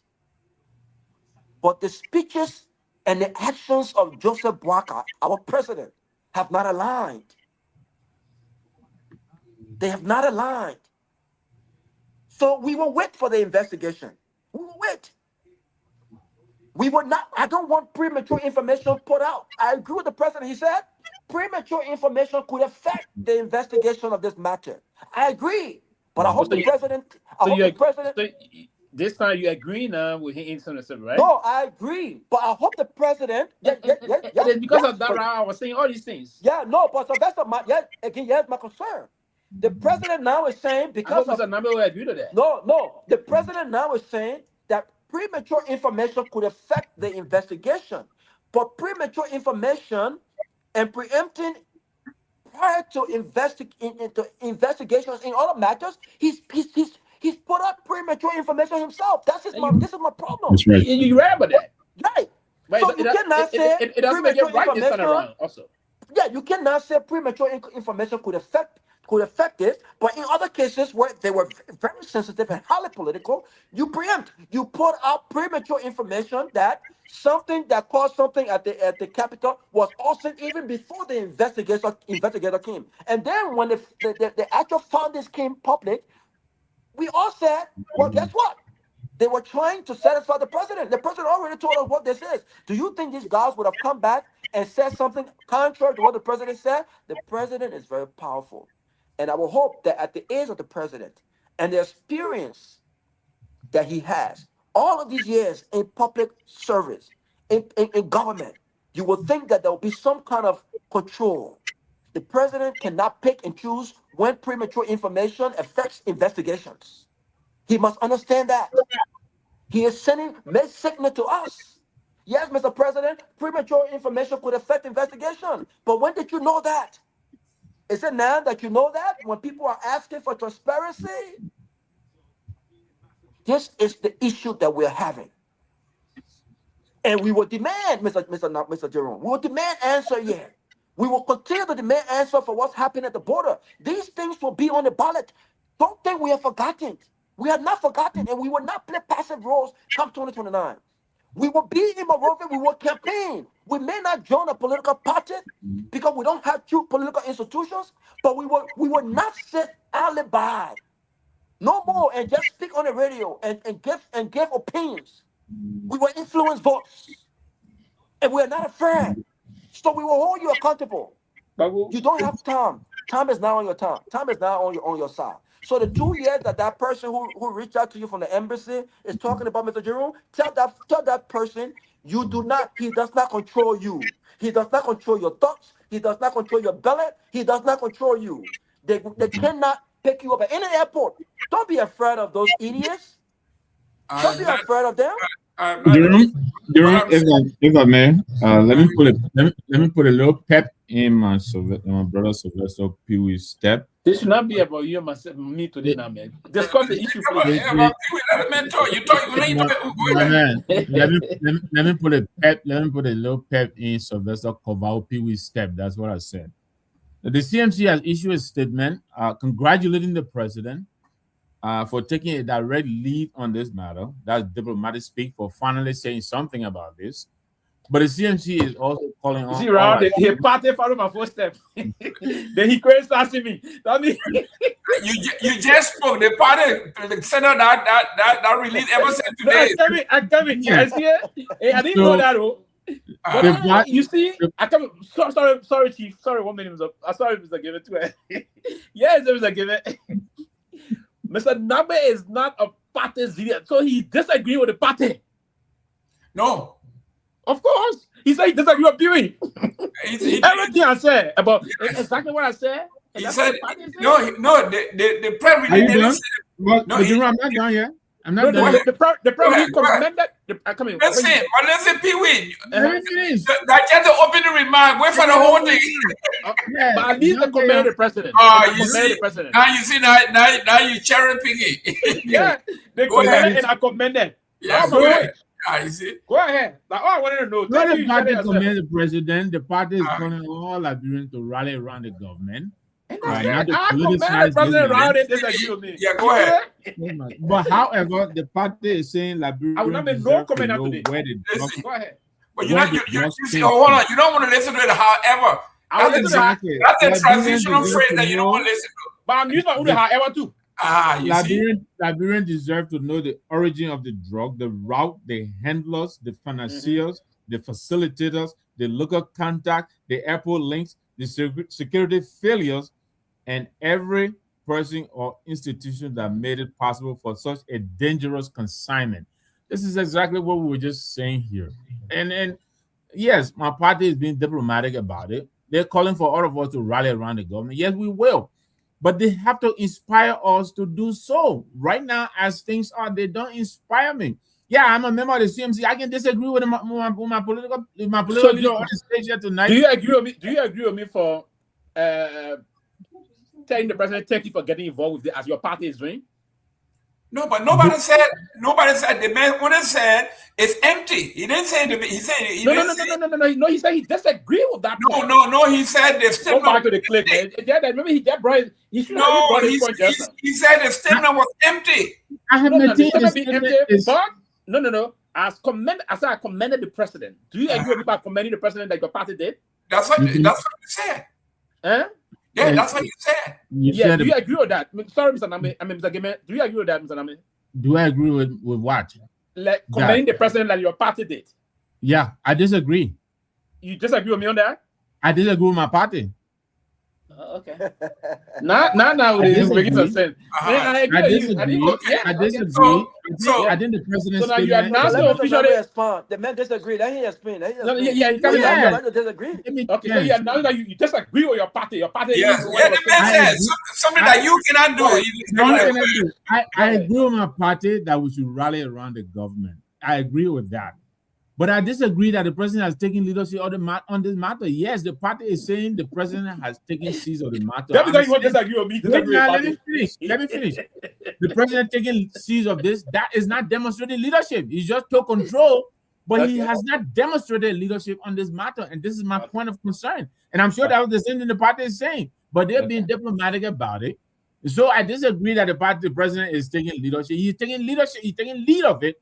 But he is not demonstrating leadership. He has made a statement which is a non-statement. That is my point. And when you read what the party wrote, they said they want the president to be more transparent. Look, it's an issue like this, Sylvester. Let's be honest. We expect daily briefing every day. Say at 2 o'clock, the government will mount the podium at the Ministry of Information or at the Executive Mansion. This is a serious matter. It took the president 8 days to come on and read a one-pager which contains nothing. Mr. Nagbe, before you continue, it shouldn't be at the Executive Mansion. Then the government start bringing more protocols at the Garguah International Airport to the Exactly. You mount something there every time. You government got vehicle every day. They meet. You do it not every day, every 2 days. After every other day, rather. You meet. You bring the DEA people. You bring the Minister of Justice. Then you bring You bring some folks from the NSA. Because the NSA got to be doing an internal investigation as to what led to that into president. So you seen it when there is a shooting or something? First of all, say the major accident, the TSA will come. Then the local police department will come. Then the mayor will come. You understand me? Then they will not arrest them. Then they will bring the FBI. Thank you very much. Yes. Thank you. The president can make one little statement, then we say no. Help us. Yeah, they should do that. I'm not serious. That I agree. I know we coming out to agree to something. That I agree they should do that. We all agree. They want my disagreement is based on past experience. I remember when I think you were in Liberia when Harry Greaves. I don't know if you were in government when Harry Greaves got killed. No, I was not. I was very active in advocacy, but then I have just left Liberia to come to school here. I was in Arizona at the time he passed. Okay. Harry Greaves went to the hotel, right? That the R.L. Johnson Hotel. Yeah. Very sophisticated hotel. Very secure area. Secure, beautiful, CCTV, everything. They said it's the CCTV saw him, they captured him entering the hotel. Right. And that was the last to see. The CCTV didn't do anything else. Everywhere he went, the CCTV never captured it. And they surmised that he drowned. Can you imagine a CCTV at an expensive, sophisticated hotel? The critical moment, whether the man left the hotel at 1 hour, yes, the CCTV only captured him coming, but they didn't capture him leaving. Yeah, that was a slap. They agreed that very hotel we all being in and out there. The CCTV will capture you up to the part of the water, the beach side of it. So they agreed that he drowned. The camera capture him going to swim. Going on the beach. Leaving. And the shocking thing about it, from that part of Canada, then they found his body way behind the foreign ministry. Foreign ministry there. But it was clear that they actually executed that guy.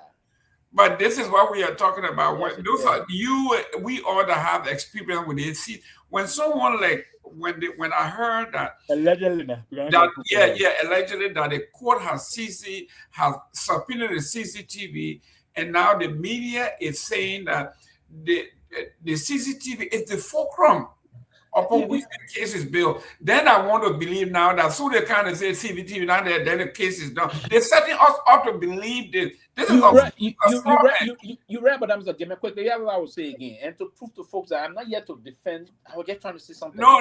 What man said he did before. Nobody said What defend. man said he did before again. Also, what could help this president hear statement to that? I thought if I were part of the team advising, I would say, Mr. President, I would suggest that you call on the international part, particularly America, to help. Make them that unite nothing. Call on the FBI to join help. The FBI always help us. Yeah, but how they gotta help you with? They gotta work with what they have. Yeah, because if you call those people to come and help, what they're gonna do now is they will see Mr. Gayman that if there was any attempt to tamper any of the CCTV, they will know someone tamper with the fraud, right? Because listen, if always the CCTV will not function to see somebody, I say that against see somebody, then I mean, listen, we need to stop that because if you push, and that's why I got problem with the security apparatus in the country, and that's what I was saying. If we always allow the people to lose confidence in the law enforcement, then you push the people to always take the laws into their hands. Because if you don't, these are big institutions, and the president should push that all those institutions be manned by cameras. I will absolutely agree. I will agree with you. Cameras. I will agree with you on that. Recent day cameras. Absolutely. I will agree with you on that. My house here, I got camera all over the place. Even in my basement, yeah, camera. So if other people will do those things, they leave their country aside. Even like I got some people, I try to deploy me camera at my properties, right? Because what it does, it helps you to do a lot of things. Absolutely. Why the government can do that? And most of the camera they don't even maintain it. No, it's not that they can't. But they can. They can, but they don't want to expose themselves. Exactly. And that's the they don't want to expose because to your point, I have camera in front of my front door, my basement. I have one on my balcony. I have cameras all over my house for different security reasons, right? So it's not that the government cannot afford cameras in key areas. Is that what could possibly expose them? I do think that this drug thing is a money making scheme in Liberia, and because everywhere, exactly everywhere, right? It's not. And listen, it's not unique to Liberia, but there are politicians and there are powerful people, institutions of government that are involved, and this is not unique to Liberia, and because we have this whole 6 years thing. People figure a way, they try to figure a way to make extra money so that when they leave power, they don't have to worry about that, right? And what better way to make extra fast money than doing what we are talking about right now? The problem is the lack of honesty, right? And so they can afford cameras in these areas, but they are afraid that if they do, they could possibly expose themselves. But listen, we will give the government time to investigate, and this is not going to die. And I listen. I would like to commend our lawmakers. I think there are a few individuals within the House of Representatives that have been very consistent and very adamant about discussing this matter and being transparent. And I want to join their voices on this matter. We need some transparency and honesty for once. Our governments, this is not just unique to Joseph Barker. There are things that you can't hide. And the funny thing about it, when it comes to our own people, look at what those guys did with Barker Raw. Look at what those guys did with the young lady who were transporting drugs from was it China or Japan? That Liberian lady. Look at what they did to her. They didn't invest. In fact, we knew who she was the same day at the airport. Sylvester, what's the lady's name? You remember that lady? The lady who Quita. We knew exactly who she was the same day. They went live while they were searching her bag. So why is it that when it comes to us, right, with drugs that don't even cost $100,000, they don't even worth $100,000, we are quick to go live and expose our own people. When it comes to the layman, but when it comes to a humongous operation that involves very powerful people, then we want to give time for investigation. We want to give all these speeches. Listen, man, the government should stop playing with us. They should stop playing with us and step up. Robert, the reason some of us will be always skeptical is for the government to put their hands up and say, we are incapable, we are incompetent, we are now going to turn our sovereignty over to the international community to do the investigation. After almost 200 years of independence, for us to still be saying, we are now calling in the international community. And you want, if you cannot do your own investigation conclusively, and everything is we are turning over to the international community, why do you want to say, well, the Liberian people don't respect anything until it comes from abroad? Yeah, but it's the white man, it's the white man, it's the white man savior mentality. This is where I'm going. This is institutionalized. Here is something that could put the Liberian government on the map. They can do this investigation. They can arrest these people. They can, if it's beyond their border, they can say, okay, we got Robert Garguah on the run. Interpol, go and get him for us. That's what you do. But for you to turn your entire investigation and say it's an international, transcontinental and all that, it tells me that the Liberian people should not have any trust and confidence in the system, because as long as the system does not involve foreigners, it wouldn't work. But this is where we are, but we are not going to leave it. We're going to discuss it. And I told my friends the same thing. We are not going to leave it because we are Liberians and we got more to lose than to gain. But in the meantime, let's go to the next topic here real quick. This is something that we have been talking about. No, we will kill you, Irago. Yeah, I see it 3-1 now. Yeah, but it should have been 2-2. I don't know why they called that offside goal. That electric. That's the. Hey, that the ball roll. So where you can say where the ball bounce right. On the ball, Brandon the Rook and G. Here, this one. This is what we have been saying from the. I've been saying this thing from the past. Sorry, what Mbappe originally from, Rabo? Do you guys know? Cameroon. Cameroon. Oh, he was born in France. Right. Yeah. Cameroon. They say MCC. Look, since 2010, we've been saying this. The government there's no government in the world that does business better than the private sector. Everywhere government try to do private business, the government have failed, even the United States. That's why. So today we've been talking about the garbage disposal thing.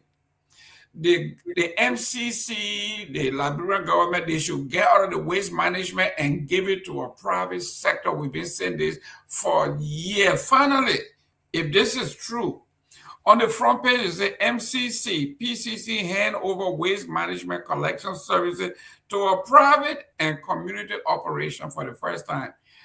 We've been saying this for forever, right? Government cannot do this. The city is dirty. Give it to a private company and then you have oversight. It said the government of Liberia through the Monrovia City Corporation and the Peenville City Corporation has officially transferred waste collection responsibility to a private sector operator and community-based enterprises. The transition followed a signing of a landmark partnership between the MCC, PCC, the Liberian Solid Waste Association, and the National Association of Community-Based Enterprises, NACOM, designed to transform waste collection and management across the Greater Monrovia. The agreement was unveiled over the weekend during the launch of the Greater Monrovia Integrated Solid Waste Management Public-Private Partnership at the MCC Monrovia City Hall in Monrovia. Pewee, this is what we've been preaching, and this is a good move. You don't have to be a genius to figure this out. You don't have to be a scientist to figure this out. That to clean the city, you will do better giving that contract to a private sector and you do the oversight. Putting code enforcement, coding codes, do all of these things. And when people violate them, you hold them accountable. That's what city management is all about. So I have to give this city mayor here, this is a major, major step in the right direction. Oh yeah, if it is implemented, yeah, it is a very major step in the right direction. Sometimes come up with the statement if they would have to work behind them and within the system to allow that to unfold. I think most of our comrades, even one of our own brother, used to be with the foreign ministry as the director of Ishara. Imara Rare is having his own private waste issue along the Marshalls community. That huge portion of that community is being served. He's been doing well. I think he got some tractor and other things, and hired few folks that are working with him to ensure that the issue of collecting waste and from the community and well handled and disposed of is well going through. So if the MCC will come up with that policy statement and that of the PCC, because these are the two major cities within that metropolitan terrain, the Monrovia area and that of the Painesville city. Other areas are also there, but not as huge in terms of population as compared to those two massive urban areas. So it's a good development. It's a very good news. The government will have to enforce it. The mayor office, the both mayor's office will have to enforce that and allow, and that way you create some middle class also. Even one of our mayor, Voka is also getting involved. When I was just in the country, he said he was trying to do that also. He was trying to kick up the process of getting some logistic, and there's many tractor that you normally get from China. Some of those just like you have a motorcycle that will pull it, and then they get a mini-sized bucket. The news are in the community just collect waste from the community, and there will be sites designated by the MCC and the PCC for those things to be disposed of. We do have the one-time disposal site. That one-time disposal site is also there. There was time we're pushing that at the time because I have property not too far from the one-time the FDA side there. We have been pushing for government at the time to ensure that they try to change the one-time area to not only that one-time will be receiving disposing of waste material, but how can we that we do here in those areas, if you turn it up, how can we now transform those things, even creating recycling issues from that thing, like water bottle, like such and other thing.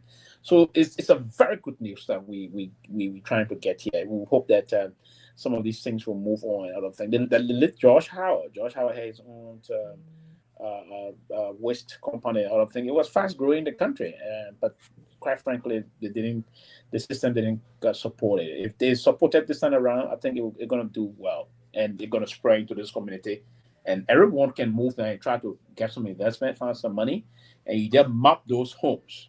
They pay you some money, and then the thing those private waste company are going to do now is to get it from this community and take it to the designated site, where then you can hire bigger waste disposal company also that will now finally dispose of it at the final designated site, which is one time. So it's a very good policy if implemented. Good, Robert. It says here under the new framework, waste collection responsibility will shift from direct municipal operation to licensed private companies and community-based enterprises. Meanwhile, MCC and PCC will focus primarily on regulations, monitoring, coordination, and enforcement of sanitation standards. That's why we've been talking about a lot. This is what we are talking about. For those of you who say we don't want to praise government, listen, when something is this good, with a caveat, like Pewee said, it looks good on paper. Hopefully they can implement this, because when the private companies carry out their functions, they expect to be paid. And if the government is not paying its own employees and don't pay these guys, they are going to stop picking up trash and delivering trash, because they too have to pay their employees. Robert Garguah. Yeah, I mean, it's certainly commendable. I think it's a smart thing to do, and it is instead of having this large government bureaucracy, you entrust that into the hands of local and private companies that can hire its own people and based on the standard. Listen, at the hotel level, we have cleaners, right? We don't necessarily use housekeeping. Housekeeping clean our rooms, right?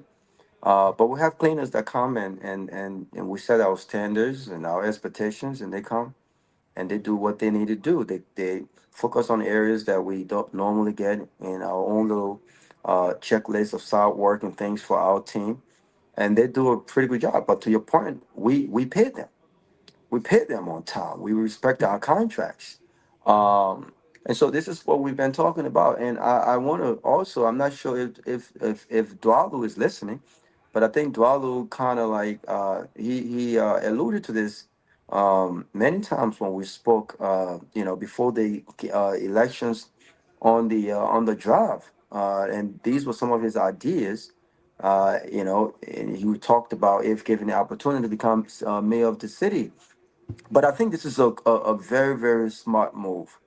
But I'm afraid that, and I hope I'm wrong, I'm afraid that this is not going to, they're not going to follow through with this, because there are those within the MCC who believes that taking away such cool effect, a lot of current employees that were either recommended or are on payroll, and folks are not doing the job, right? uh, Instead of hiring people based on merits. Now that the private companies will have to do that, what becomes of those people who are currently responsible, or whose responsibility is just cleaning, right? And so let's see how it goes. But I think this is what we should do. And so hopefully this is a litmus test of what to come. I also do think that we need to privatize LEC. I think LEC needs to be run by a private company with a lot of different things in place. There's a lot of things that we can privatize in our country, because I think it's more effective when you put it in the hands of professionals and you pay them, you set your standards, and you would expect that they will follow your standards. Because if they're not following your expectations, if they're not meeting your expectations, there are other companies that you can go and do business with, right? And it create this competitiveness in the private sector that we've all talked about, right? So I think it's commendable, and and if the mayor is listening, I don't know this mayor. He seems to be a kind of quiet behind the scenes kind of guy. But I think this is a very, very, very good move, and I hope that they follow through on this. Victor, 2010, I took Waste Pro to Liberia to introduce waste management. Not to cut you off, Mr. I hope this is only limited to Liberian local companies. I hope so. I hope they're not giving this to the Lebanese, to the Lebanese or the Ghanaians or the guys from India, the Chinese. There's certain jobs that should be given to Liberians only. So I hope, because I will take my praises back, because it's not commendable if we're not empowering Liberians that already don't have jobs. These young people have a lot of different ideas. There have been Liberian-owned waste management companies that in the past have been overlooked for foreign companies. I hope that they're giving this to a Liberian-owned company. And we're going to follow through on this. Thank you. I'm sorry for interrupting. And that's a good thing to say about Liberia doing. The theme in 2010, when I took Waste Pro, was the lady said, "I'm here to talk trash." Okay, and it was so catchy. She said, "I'm here to talk trash." We were talking about the designing of a waste management plant. You don't just take garbage and dump it. The site is designed specifically to trap everything, including gases that can be extracted and all the whole 9 yards. So this is a step in the right direction, Mr. Nagbe. If they are doing it right, hopefully it doesn't come to the same thing where they don't pay these folks, and then a great idea just go to waste. Yeah, I think it sounds like a good idea. I agree with Robert too that they should make sure to tighten it up. We all know the story that our friend Fanta tells you all the time. Where just they started, doing very well, only to be replaced by another foreign base, Ghanaian base company to do the cleanup in Monrovia. So yeah, I think privatization is good because private entities seem to be more efficient than government throughout the world. It's not just Liberia, but let it not just be privatizing for the sake, then you bring Middle Easterners or somebody from somewhere. But I think it sounds like a good move, and I applaud that. I hope they follow through with it and do exactly like you all are saying, especially what Robert is saying. Give the opportunity to, Liberians, It's I don't know why it's so difficult for us to understand that when you do that, you know, you are spreading the wealth and you're keeping it local. A lot of families who will benefit from that. So yeah, I applaud it, and I hope they follow through with it. We'll be watching, but God knows the garbage around Monrovia, and not just Monrovia. Garbage in Liberia. We need to find a way. And like you're saying, Jerome, garbage collection is a science. You don't just you know pile up the garbage somewhere and set fire to it and burn it. No, that's not how it's done. It's a science where you can even like you're saying harvest other things from the garbage, such as methane gas. And do a lot of good stuff to it. So, and to private outfits, they already they know the management of it. That's why they're talking about separating the garbage. It makes it easier when you sort it out. Recycle here and there. All of that. But yeah, I applaud that move, and I hope it comes to fruition. Well, ladies and gentlemen, we are going to be here. Let me say welcome to Yvonne. Yvonne, thank you for tuning in. Yes, I think they should get that contract to Fantas. Her mom is sharp. They will not try to crook her. But the reason they will not give it to her because her mom too Her sharp. mom is sharp, exactly. She will not want no kickback. She will not want nothing. And after That's exactly the reason why they're not giving it to her. Because her mom is too sharp. Fanta is not even. but guys, yes, this is what we are talking. You see, when we are talking on these shows, they call us the talking heads, right? But they do listen. The people are listening. They know what we are talking about is the right thing to do. Okay? They just don't want to do it.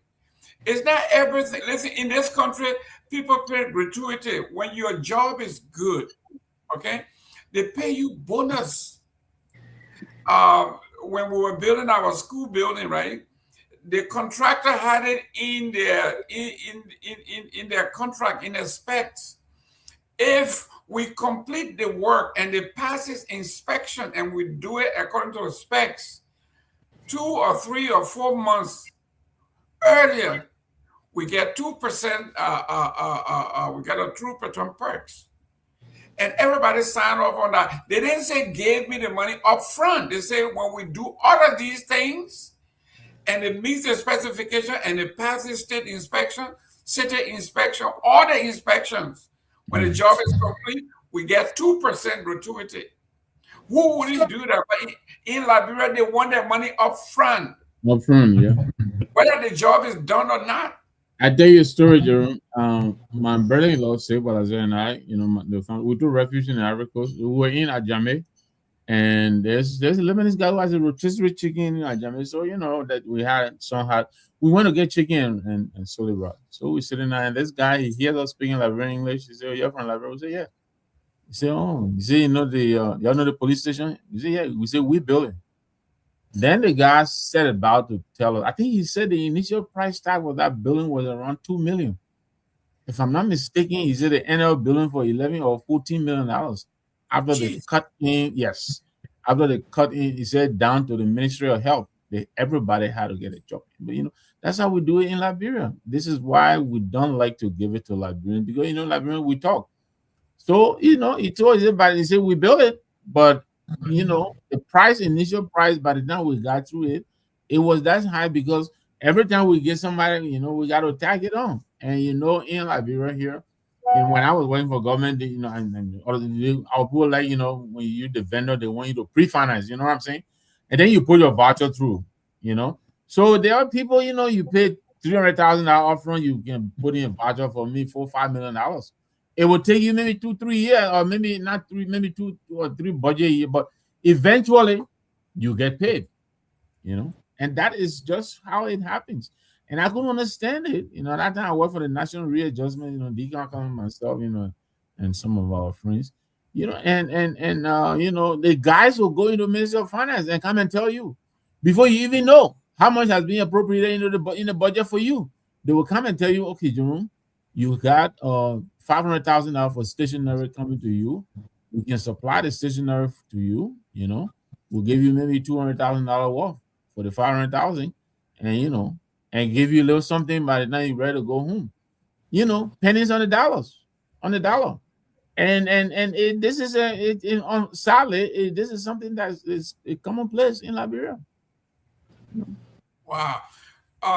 Pewee, we were, you know, sometimes, you know, you sit there and you say these things and it's a downer.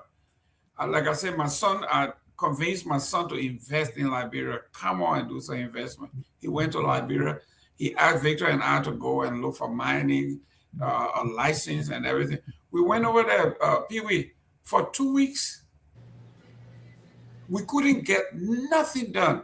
And finally, a group met us from the ministry, met us for dinner at the Embassy Hotel at our expense. Told us we got all the information you need as long as you hire us as the chief consultant to your son. Nothing written down, not even business card, nothing.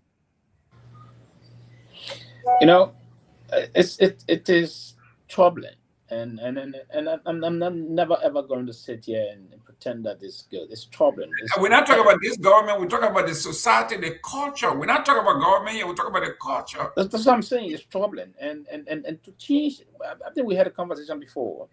To change the system in the country currently, you have a leader that will set that pathway, and then it will trickle down. And you see, it's just like say, follow the leader, follow the leader, follow the leader. So the people look in the system. If you are driving into the city of Monrovia, you see the first. Jerome, I got a guest here for you. Oh, who let the dog out? Who? How you got out of that country? Come here. That's my country. I can get in and I can get out anytime. I met him at the airport. Both of us were sweating bullets. I know. Welcome back, Chief. Thank you. Okay, you're looking good. Well, you know, I'm relocating. And I'm giving it a try. It's good. Okay, well, hey, it's you guys. Good seeing you, man. I gotta come and look for you. Okay, I'll be looking for you. Thank you for bringing the path on, man. Absolutely. Victor. I mean, Pewee, you were in flight. Yeah, I was. What I was saying is that what I was talking. Well, saying, but it would take a leader to. Okay, yeah, it would take a leader. The culture. And part of the reason is that everybody in the country is a little just getting involved into these things because we've seen the pattern of corruption and that have eaten the fabric of the society. So basically, you're going to see that. You're going to see that if you even want to put your child in a school that is well rated, you're going to see that in the schools. You have to do things to do. You're going to see that in the bank, if you will. If you are to enter the bank in Liberia, and if you got the deep pocket, trust me, you wouldn't spend more than 10 minutes in the bank. No. You wouldn't do that. You would dare not try it yet. Right? Hey. Yeah, you see everyone going to go in the queue. But in the bank, in Liberia, just go in the bank. Now, as you go in the bank, you got some of the guys that tell already they know you, right? They say, oh, it's like, man, how many keep on? Get this on the hand. Then you see the other guy on the line murmuring. All day. We'll be there and so the guys will say, hey, I want to y'all go. Get into kind of line. So the society, Yeah, I see that. Honestly, I'm getting on that. We said when I was there, I said, I guess they said, the other guy got vexed. You know, he got mad to that. So I felt guilty. So I was going, I pull it over, I get him 29. There you go. Because he was really mad. And I didn't want him. He said something, it touched me. But that's one of the things I'm saying, Mr. Gayman. So it's a subtle problem. How do we fix it? It have to come from the perspective of a leader trying to change the society. And then that caveat going to go in all of the institutions, meaning banks. It will say, even now, you're going to start sending the instructions. Cabinet minister will find you violating those things, there will be consequences and all of things. Then the day you start seeing cabinet ministers sending the key to get their money in the banks, we start doing this to go get this in this place. And that all the kind of like, if they want the fast food era to do, we all do the same. Right? The last time, one of my men, people were trying to get out, who drove, there's a Madonna not too far. The guy said he wanted to get on the double corner something. I don't do it. So you're right, man. Will drop. So during kind of like he noticed there's a basketball star. He definitely needs to play for the Knicks that just won. He knocked me. He said, "Well, I'm never think that line." But no, in the queue to go get here. Presume not picking some million yet, but you're in the queue to go get here McDonald's too. Yeah. You know, in the drive-through and moving through. But if you're to try in the bro, trust me, they'll sit in your car and just call one of those working there. They will leave all the other people serving and get his to go serve him. So yes, that happened to you about your son. Because there's no system. There's a system first and foremost. If you want people to hire you as consultant, you have, if you got to kind of thing, you have your website, you build it, or people are going to go and skim and see who is good in doing those kind of things. And then you see company going to hire you, call your attention. So, Mr. Gayman, we can hire your service. What can you do for us and other things? But we have not set the basis for that. So we have a very far way to go in the country.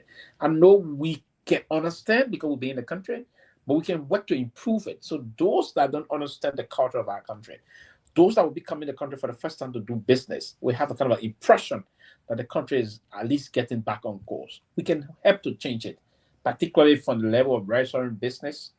First, we scatter the agenda. First, say the foreign ministry can do article of incorporations and other things. We should have a one-shop stop that you go in no time you have a business incorporated and register. But to do that in Liberia alone is a bottleneck. You have to go through a lot of bureaucratic bottleneck. And some of these things are frustrating and time-consuming. And then it pushed people to corrupt people that came to invest, and suddenly they get frustrated and they step out of the country. The country is good. The country got very hospitable kind of a people, kind people, not mean sort of people, not dangerous sort of people, kind, very hospitable. But how can we translate that into putting into place a system that will match the country moving forward? We need to live in conformity with those kind of changing times. Then we can put the country back on the pedestal that we all want to see. Let me read Eddie Johnson. It takes less than 15 minutes to legally register a business in Canada.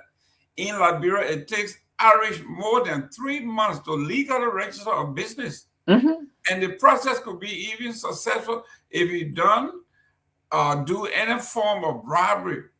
Where will a businessman go to invest his money when you have to bribe to just register your business? Mm-hmm. Then Yvonne said, Pewee is right. My husband has to bribe the bank teller all the time to get his US dollar from his account. The manager works hard to find clean US dollar for him to bring when he comes down. And that's one. We offer direct, and quickly under that, we offer direct into that, right? Because you want mid currency, you don't want, if you try to say that you want some dollars to be in your pocket, and right, you go, you have to do that to get that. When you say, oh no, man, you got to give something.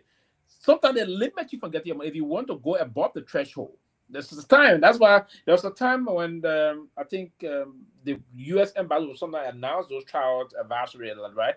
They were even telling U.S. citizens, if you are trying to liberal, carry money. Yeah. Because there was shortage of money in the ATM and in the banks. Yeah. The teller would limit you. Say, okay, Mr. Nagbe, today you only get $500.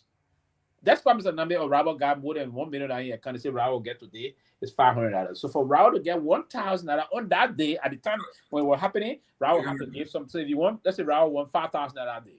Okay, they say Raul, you can get $5,000. If you want $5,000, you got to get $2. Jesus. Yeah, Robert, it is Robert. It's a startup problem, and I think we stay far from fixing it.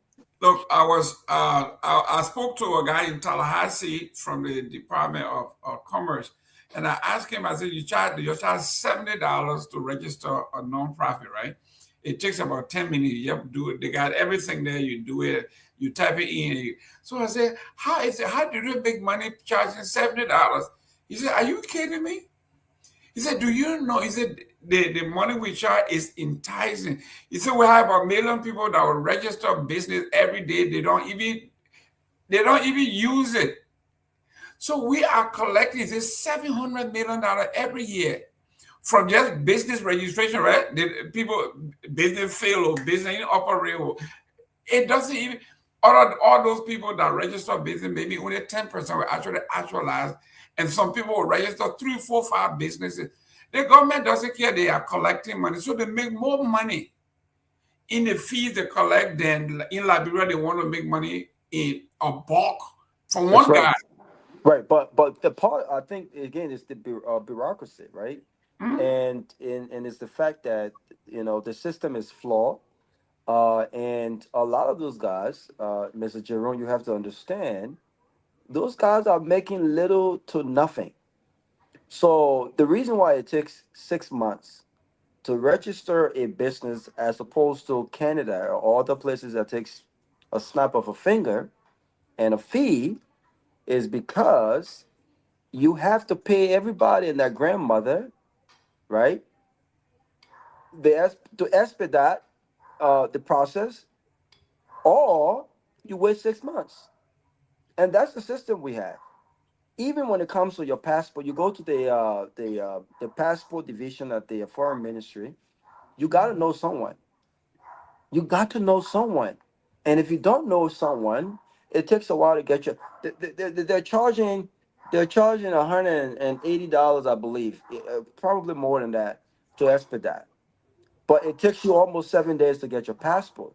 That's one heck of a expedite process. You know what I mean? I'm like, do you guys understand what to expedite something means? I mean, what's the essence of paying this amount when I'm still going to have to wait 7 days to get my passport? What if I had a flight the next day? We're not talking about 2, 3 days. We're talking about a whole week and more. So think about those who are not paying to expedite their passport. You better make sure that you start the process months in advance, because if you're not willing to tip folks and pay folks to get in those that you, at some point, you even have to tip and pay the passport director.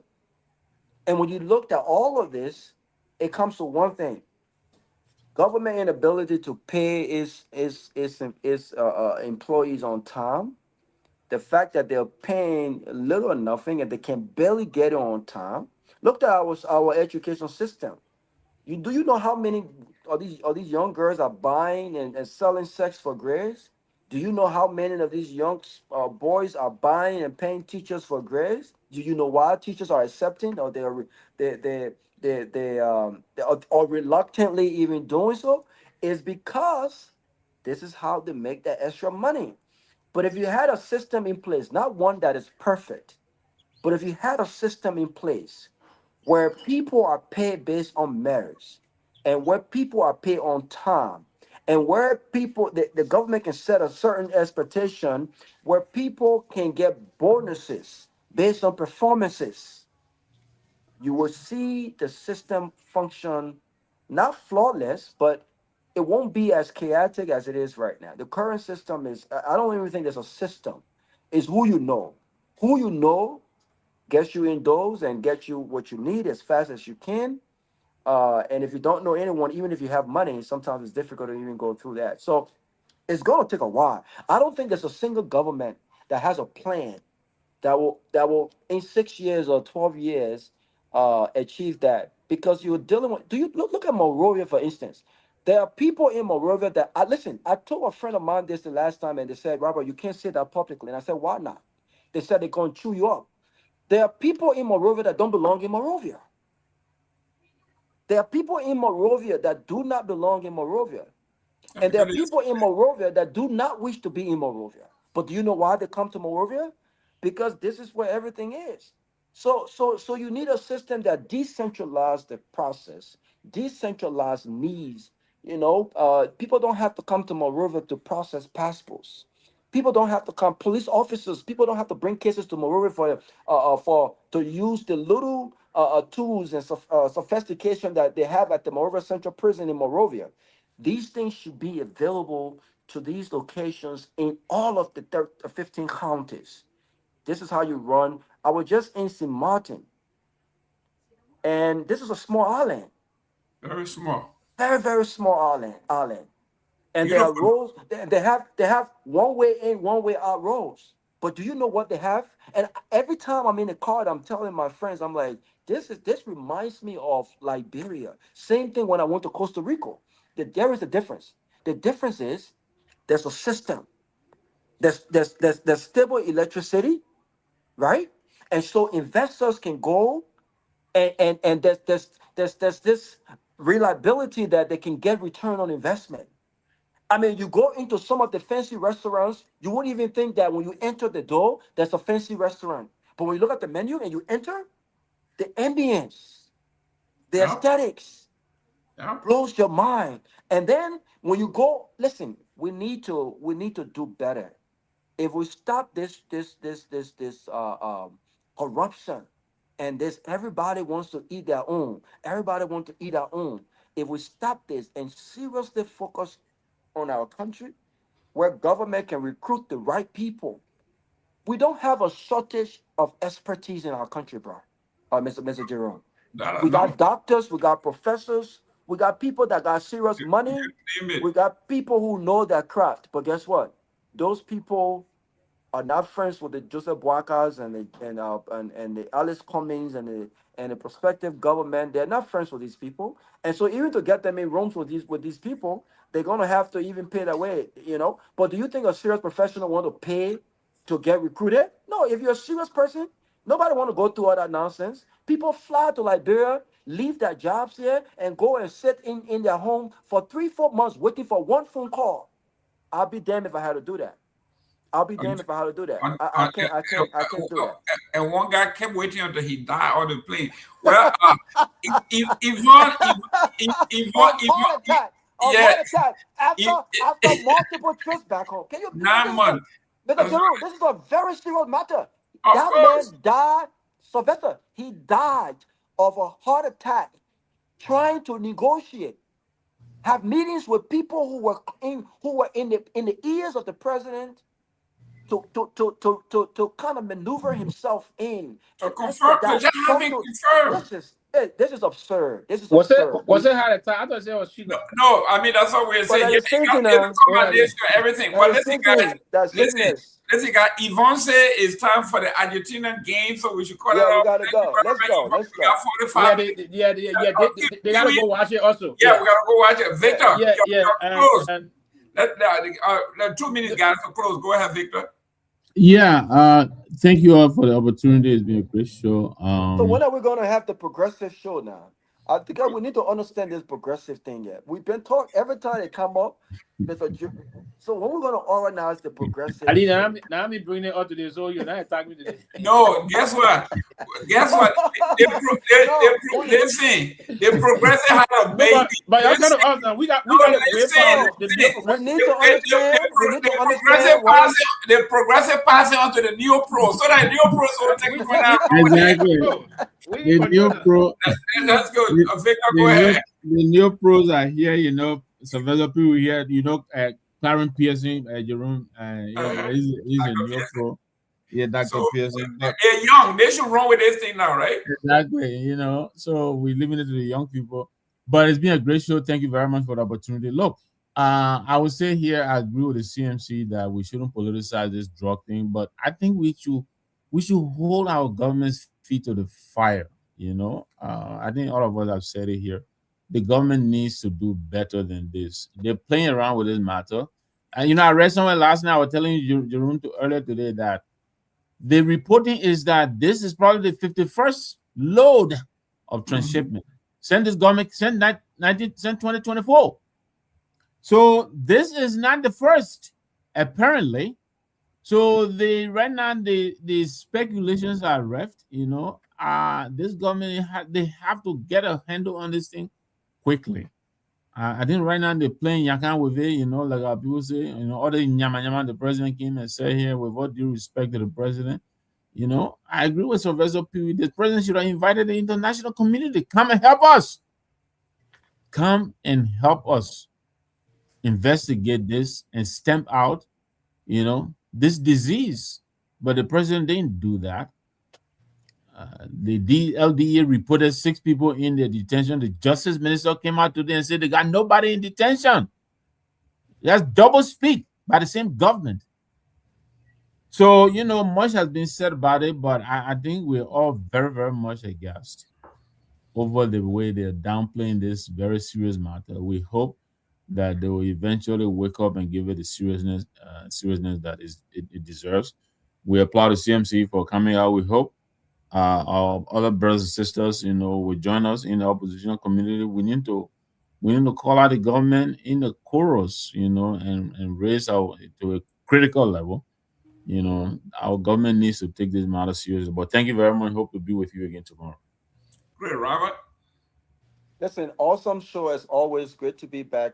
Great to be back on. Listen, the president called for patience. And I think that Liberians are very patient people. They are very resilient people. They're patient. And so I think that people are patient. I'm sorry, guys. My dog is going crazy. It's all right. Go ahead. I think that people are patient, but they're also asking for some sort of transparency from the government. And I will close on this note because I think everything has been said. If you mention one person, you should be ready to mention all. And the fact that this government has strategically throw out names out there to test the waters, I don't think it's good. You can't throw names out there and then come back and say, well, we call for patience and caution. The fact that they threw out the names of folks to see what people will say or what the reaction will be, I don't think it's good. But we will give this government time. But the government must understand this is not going to be a situation where we're going to just move past and go to the next topic, the next headlines. That's not what's going to happen. We need leadership. This is a drug epidemic in our country, and we need to fight this. This is apolitical, and we're not trying to make this a political issue. We need transparency. We don't want double standards. We don't want hypocrisy. We don't want any of that because God knows if this was under any other administration, at least to say the CC administration, we know the kind of demands that we would have gotten from Unity Party and its surrogates. We know them very well. We know them very well. We know they would have demanded accountability within no time. They wouldn't have given anyone any time. And so we're asking for some accountability. Don't just put out scapegoats. We need to know the full operation of this thing, and we need a plan to once and for all start the fight against this drug crisis in our country. But always a great show. And I am supporting Algeria. I love. I'm not a big Messi fan. I'm a Ronaldo guy, so I don't really care about Argentina much. But I am cheering for Algeria, and I hope that they come out strong and represent Africa. The AI. Sorry, you don't go ahead. I do not support anybody who is member of the Arab League. You in Africa, but you say you belong to the Arab League. You are Middle Easterner. I do not support. I support everything sub-Sahara. Anything Egypt, Morocco, Algeria, what the other Tunisia. Nope, they belong to the Arab world. Pewee, let's go. Come on. Go ahead. I think the AI was predicting the final between France and Spain, but we'll see. But quickly, before Sylvester, I don't know if yesterday if I sent out get what quick greetings. Yeah, you did. No, Tomalin. Okay. Okay, yeah, Tomalin. Yes. So Tomalin sick. I hope Chief will be able to join us quickly. Yeah, Robert. But Oh, also okay. as I was exiting, I just read what Sarah posted. I'm sure Sylvester probably will talk about. But Sarah is announcing that she'll be off the show for a while. She's bereaved. One of her best friends lost the battle to lung cancer, having survived breast cancer. And she succumbed to lung cancer, so she's broken. So deepest sympathies to you, Sarah, and the rest of the bereaved families. We're praying for you. Thank you. Sarah, we will call you behind the scene, but yes, this is devastating, man. Condolences. I know the platform officially will put out a condolence message to you, but that's hard. Just, people work too hard in this country to make it. You didn't die in the Civil War. You didn't die in the refugee camp. You come here, and go ahead, Pewee, take us home. Yeah, it's quite unfortunate, and we all our thoughts and prayer with the family, the bereaved family, and you, Sarah, also that your comrade on Friday. It got some toll on you, but your explanation that you will be off, and that is necessary in respect to your fallen friend. May her soul rest in peace, and may her memory be a blessing to you and all other persons she met, including those of us that didn't meet her. And I'm told the funeral is the word keeping going to be on the 10th, and the funeral will be on the 11th of July. I hope I'm at the right. A lot of things, yeah. But quickly here, I'm a kind of a messy guy, but I believe in Pan-Africanism. They're not African, man. What are your problem? It doesn't mean they don't respect it. It doesn't also make it right for us to do that. Man, exactly. If someone tell you I'm not black, what are you going to say?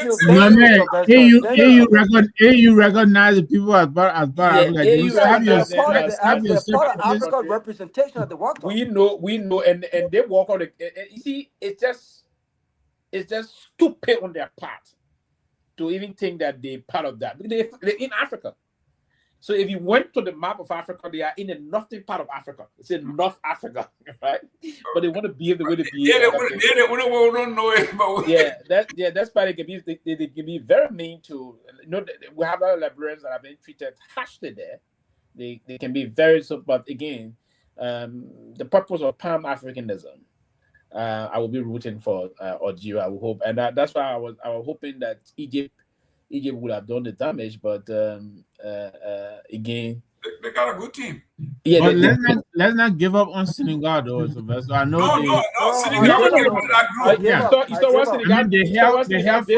they have friends to go. Let's go up to the first half. But they didn't perform up to the expectation, Mr. Number. Yep, they should have scored easy goals. Yeah. And they're going to score a goal in the first half. But change the play. It will change the game. Yeah. But the French team were already frustrated. Yeah. Deeply frustrated. The other day, so they're going to hit them 2 goals. You will have just Mbappe picking. You get emotional quick. So you could. Nothing we're going when you want to be playing now. Like Cristiano Ronaldo, right? When you want to get anything from you lead the man and you get one thing, and somebody mark it. Oh, I think you beast, and sometimes he can even take red card for it. So you got to read the player psychology and psyche and all these things. But again, quite frankly, it was a great show. But the World Cup is fantastic, and for me, maybe I'll end up fantastic. Cape Verde proved that. Before you go, let's talk about the fun yesterday, guy. Real quick before you go, the Iran filed a protest that America been oppressive. They didn't get a chance to stay in Los Angeles. Right after the game, the FBI, the security told them, y'all got to get on the plane and go back to Tijuana. Y'all got to go to Mexico. So No, but I think that has changed because they have since signed the deal between the Islamic Republic of Iran and the U.S. So I think you didn't try to something on them. Communication coming from the White House is that they can now relocate their base to Philadelphia. Okay, that's good. Hopefully, that is good. If they find that the White House, whether or not the Iranian government would accept, that's a whole different. Oh, come on, the Iranian government accept. But the thing is, when you say down with America, kill America, burn America, then you say, can I stay here with you? When you saw those guys on the field, I was shocked. Almost the entire stadium had flags of Iran. Yeah, but it was a different flag. It's the Iranian flag. Raul, do you know now and again they are divided, right? They got millions of Iranians in this country. Yes. Yeah. especially in California. In California and that of Michigan. Dearborn, Michigan. The city of Dearborn alone, they really they got a huge portion of their citizens saying they will not support the national team. They got some they also saying they will support the national team. But yeah, it's it. There's a country that I always wish death to America. There you go. And that be very frank here. You can wish death to America, then you want to see far America. Can I enjoy your privilege, your facility? But Sylvester, I thought they have to go to Mexico though. That's not fair.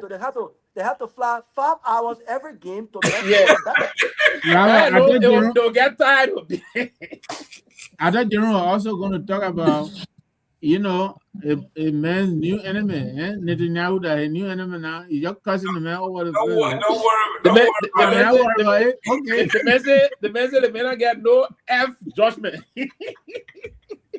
Yeah, that guy. He said, I'm being you are being Jenna. Yeah, but I'm waiting for him to come out and tell us that Trump is actually unhinged. I'm waiting for him to say that. He would never round. I'm waiting for him to say that. The same way he said that those guys were unhinged. Let him come on national radio and say Trump is just unhinged. And you saw the thing he said about body. He said something like that. Yeah. If you went to him today, you tell him say everything you need in the world, you get him the whatsoever thing he want to see. He would never get John to say. But the papa now want papa say now me I'm like me J.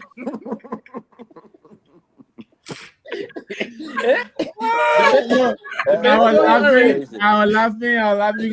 Well, they put all the constant in white. The papa say he got a car. No, the man made a decision. He made a decision. It's true. If Trump withdraw from Netanyahu, support Netanyahu, right? Netanyahu is doomed. He may go to jail. Listen, Friday you will see something totally different than we were about that. Yeah, that's indicative. That man is in limbo now. Yeah. I heard it from the mobile, and Robert, not quote, not written. I heard it. He said, "When I'm in America, there'll be no Israel." Yeah. The man said, "Everybody is Israel." Can you imagine? He said nobody let Netanyahu. He said nobody. They said nobody. Yeah, said nobody. Yes, because of him. Everybody. And his Secretary of State is completely pro Israel. Oh yeah. But he doesn't care. Anyway.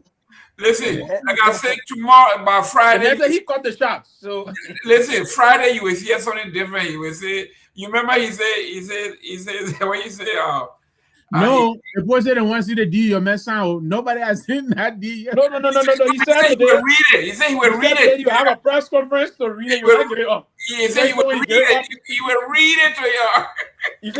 He said he won't go give it up. He was supposed to go play with it. So you hold it and read it. All right, guys. And then they said they want to see the thing that is no, you will hear it. You will hear it. We'll read it. The message Garguah would drop like a rock. It would just start dropping. All right, guys. Guys, we'll see you tomorrow, man. Let's do this again. All right, guys. All right, bye-bye.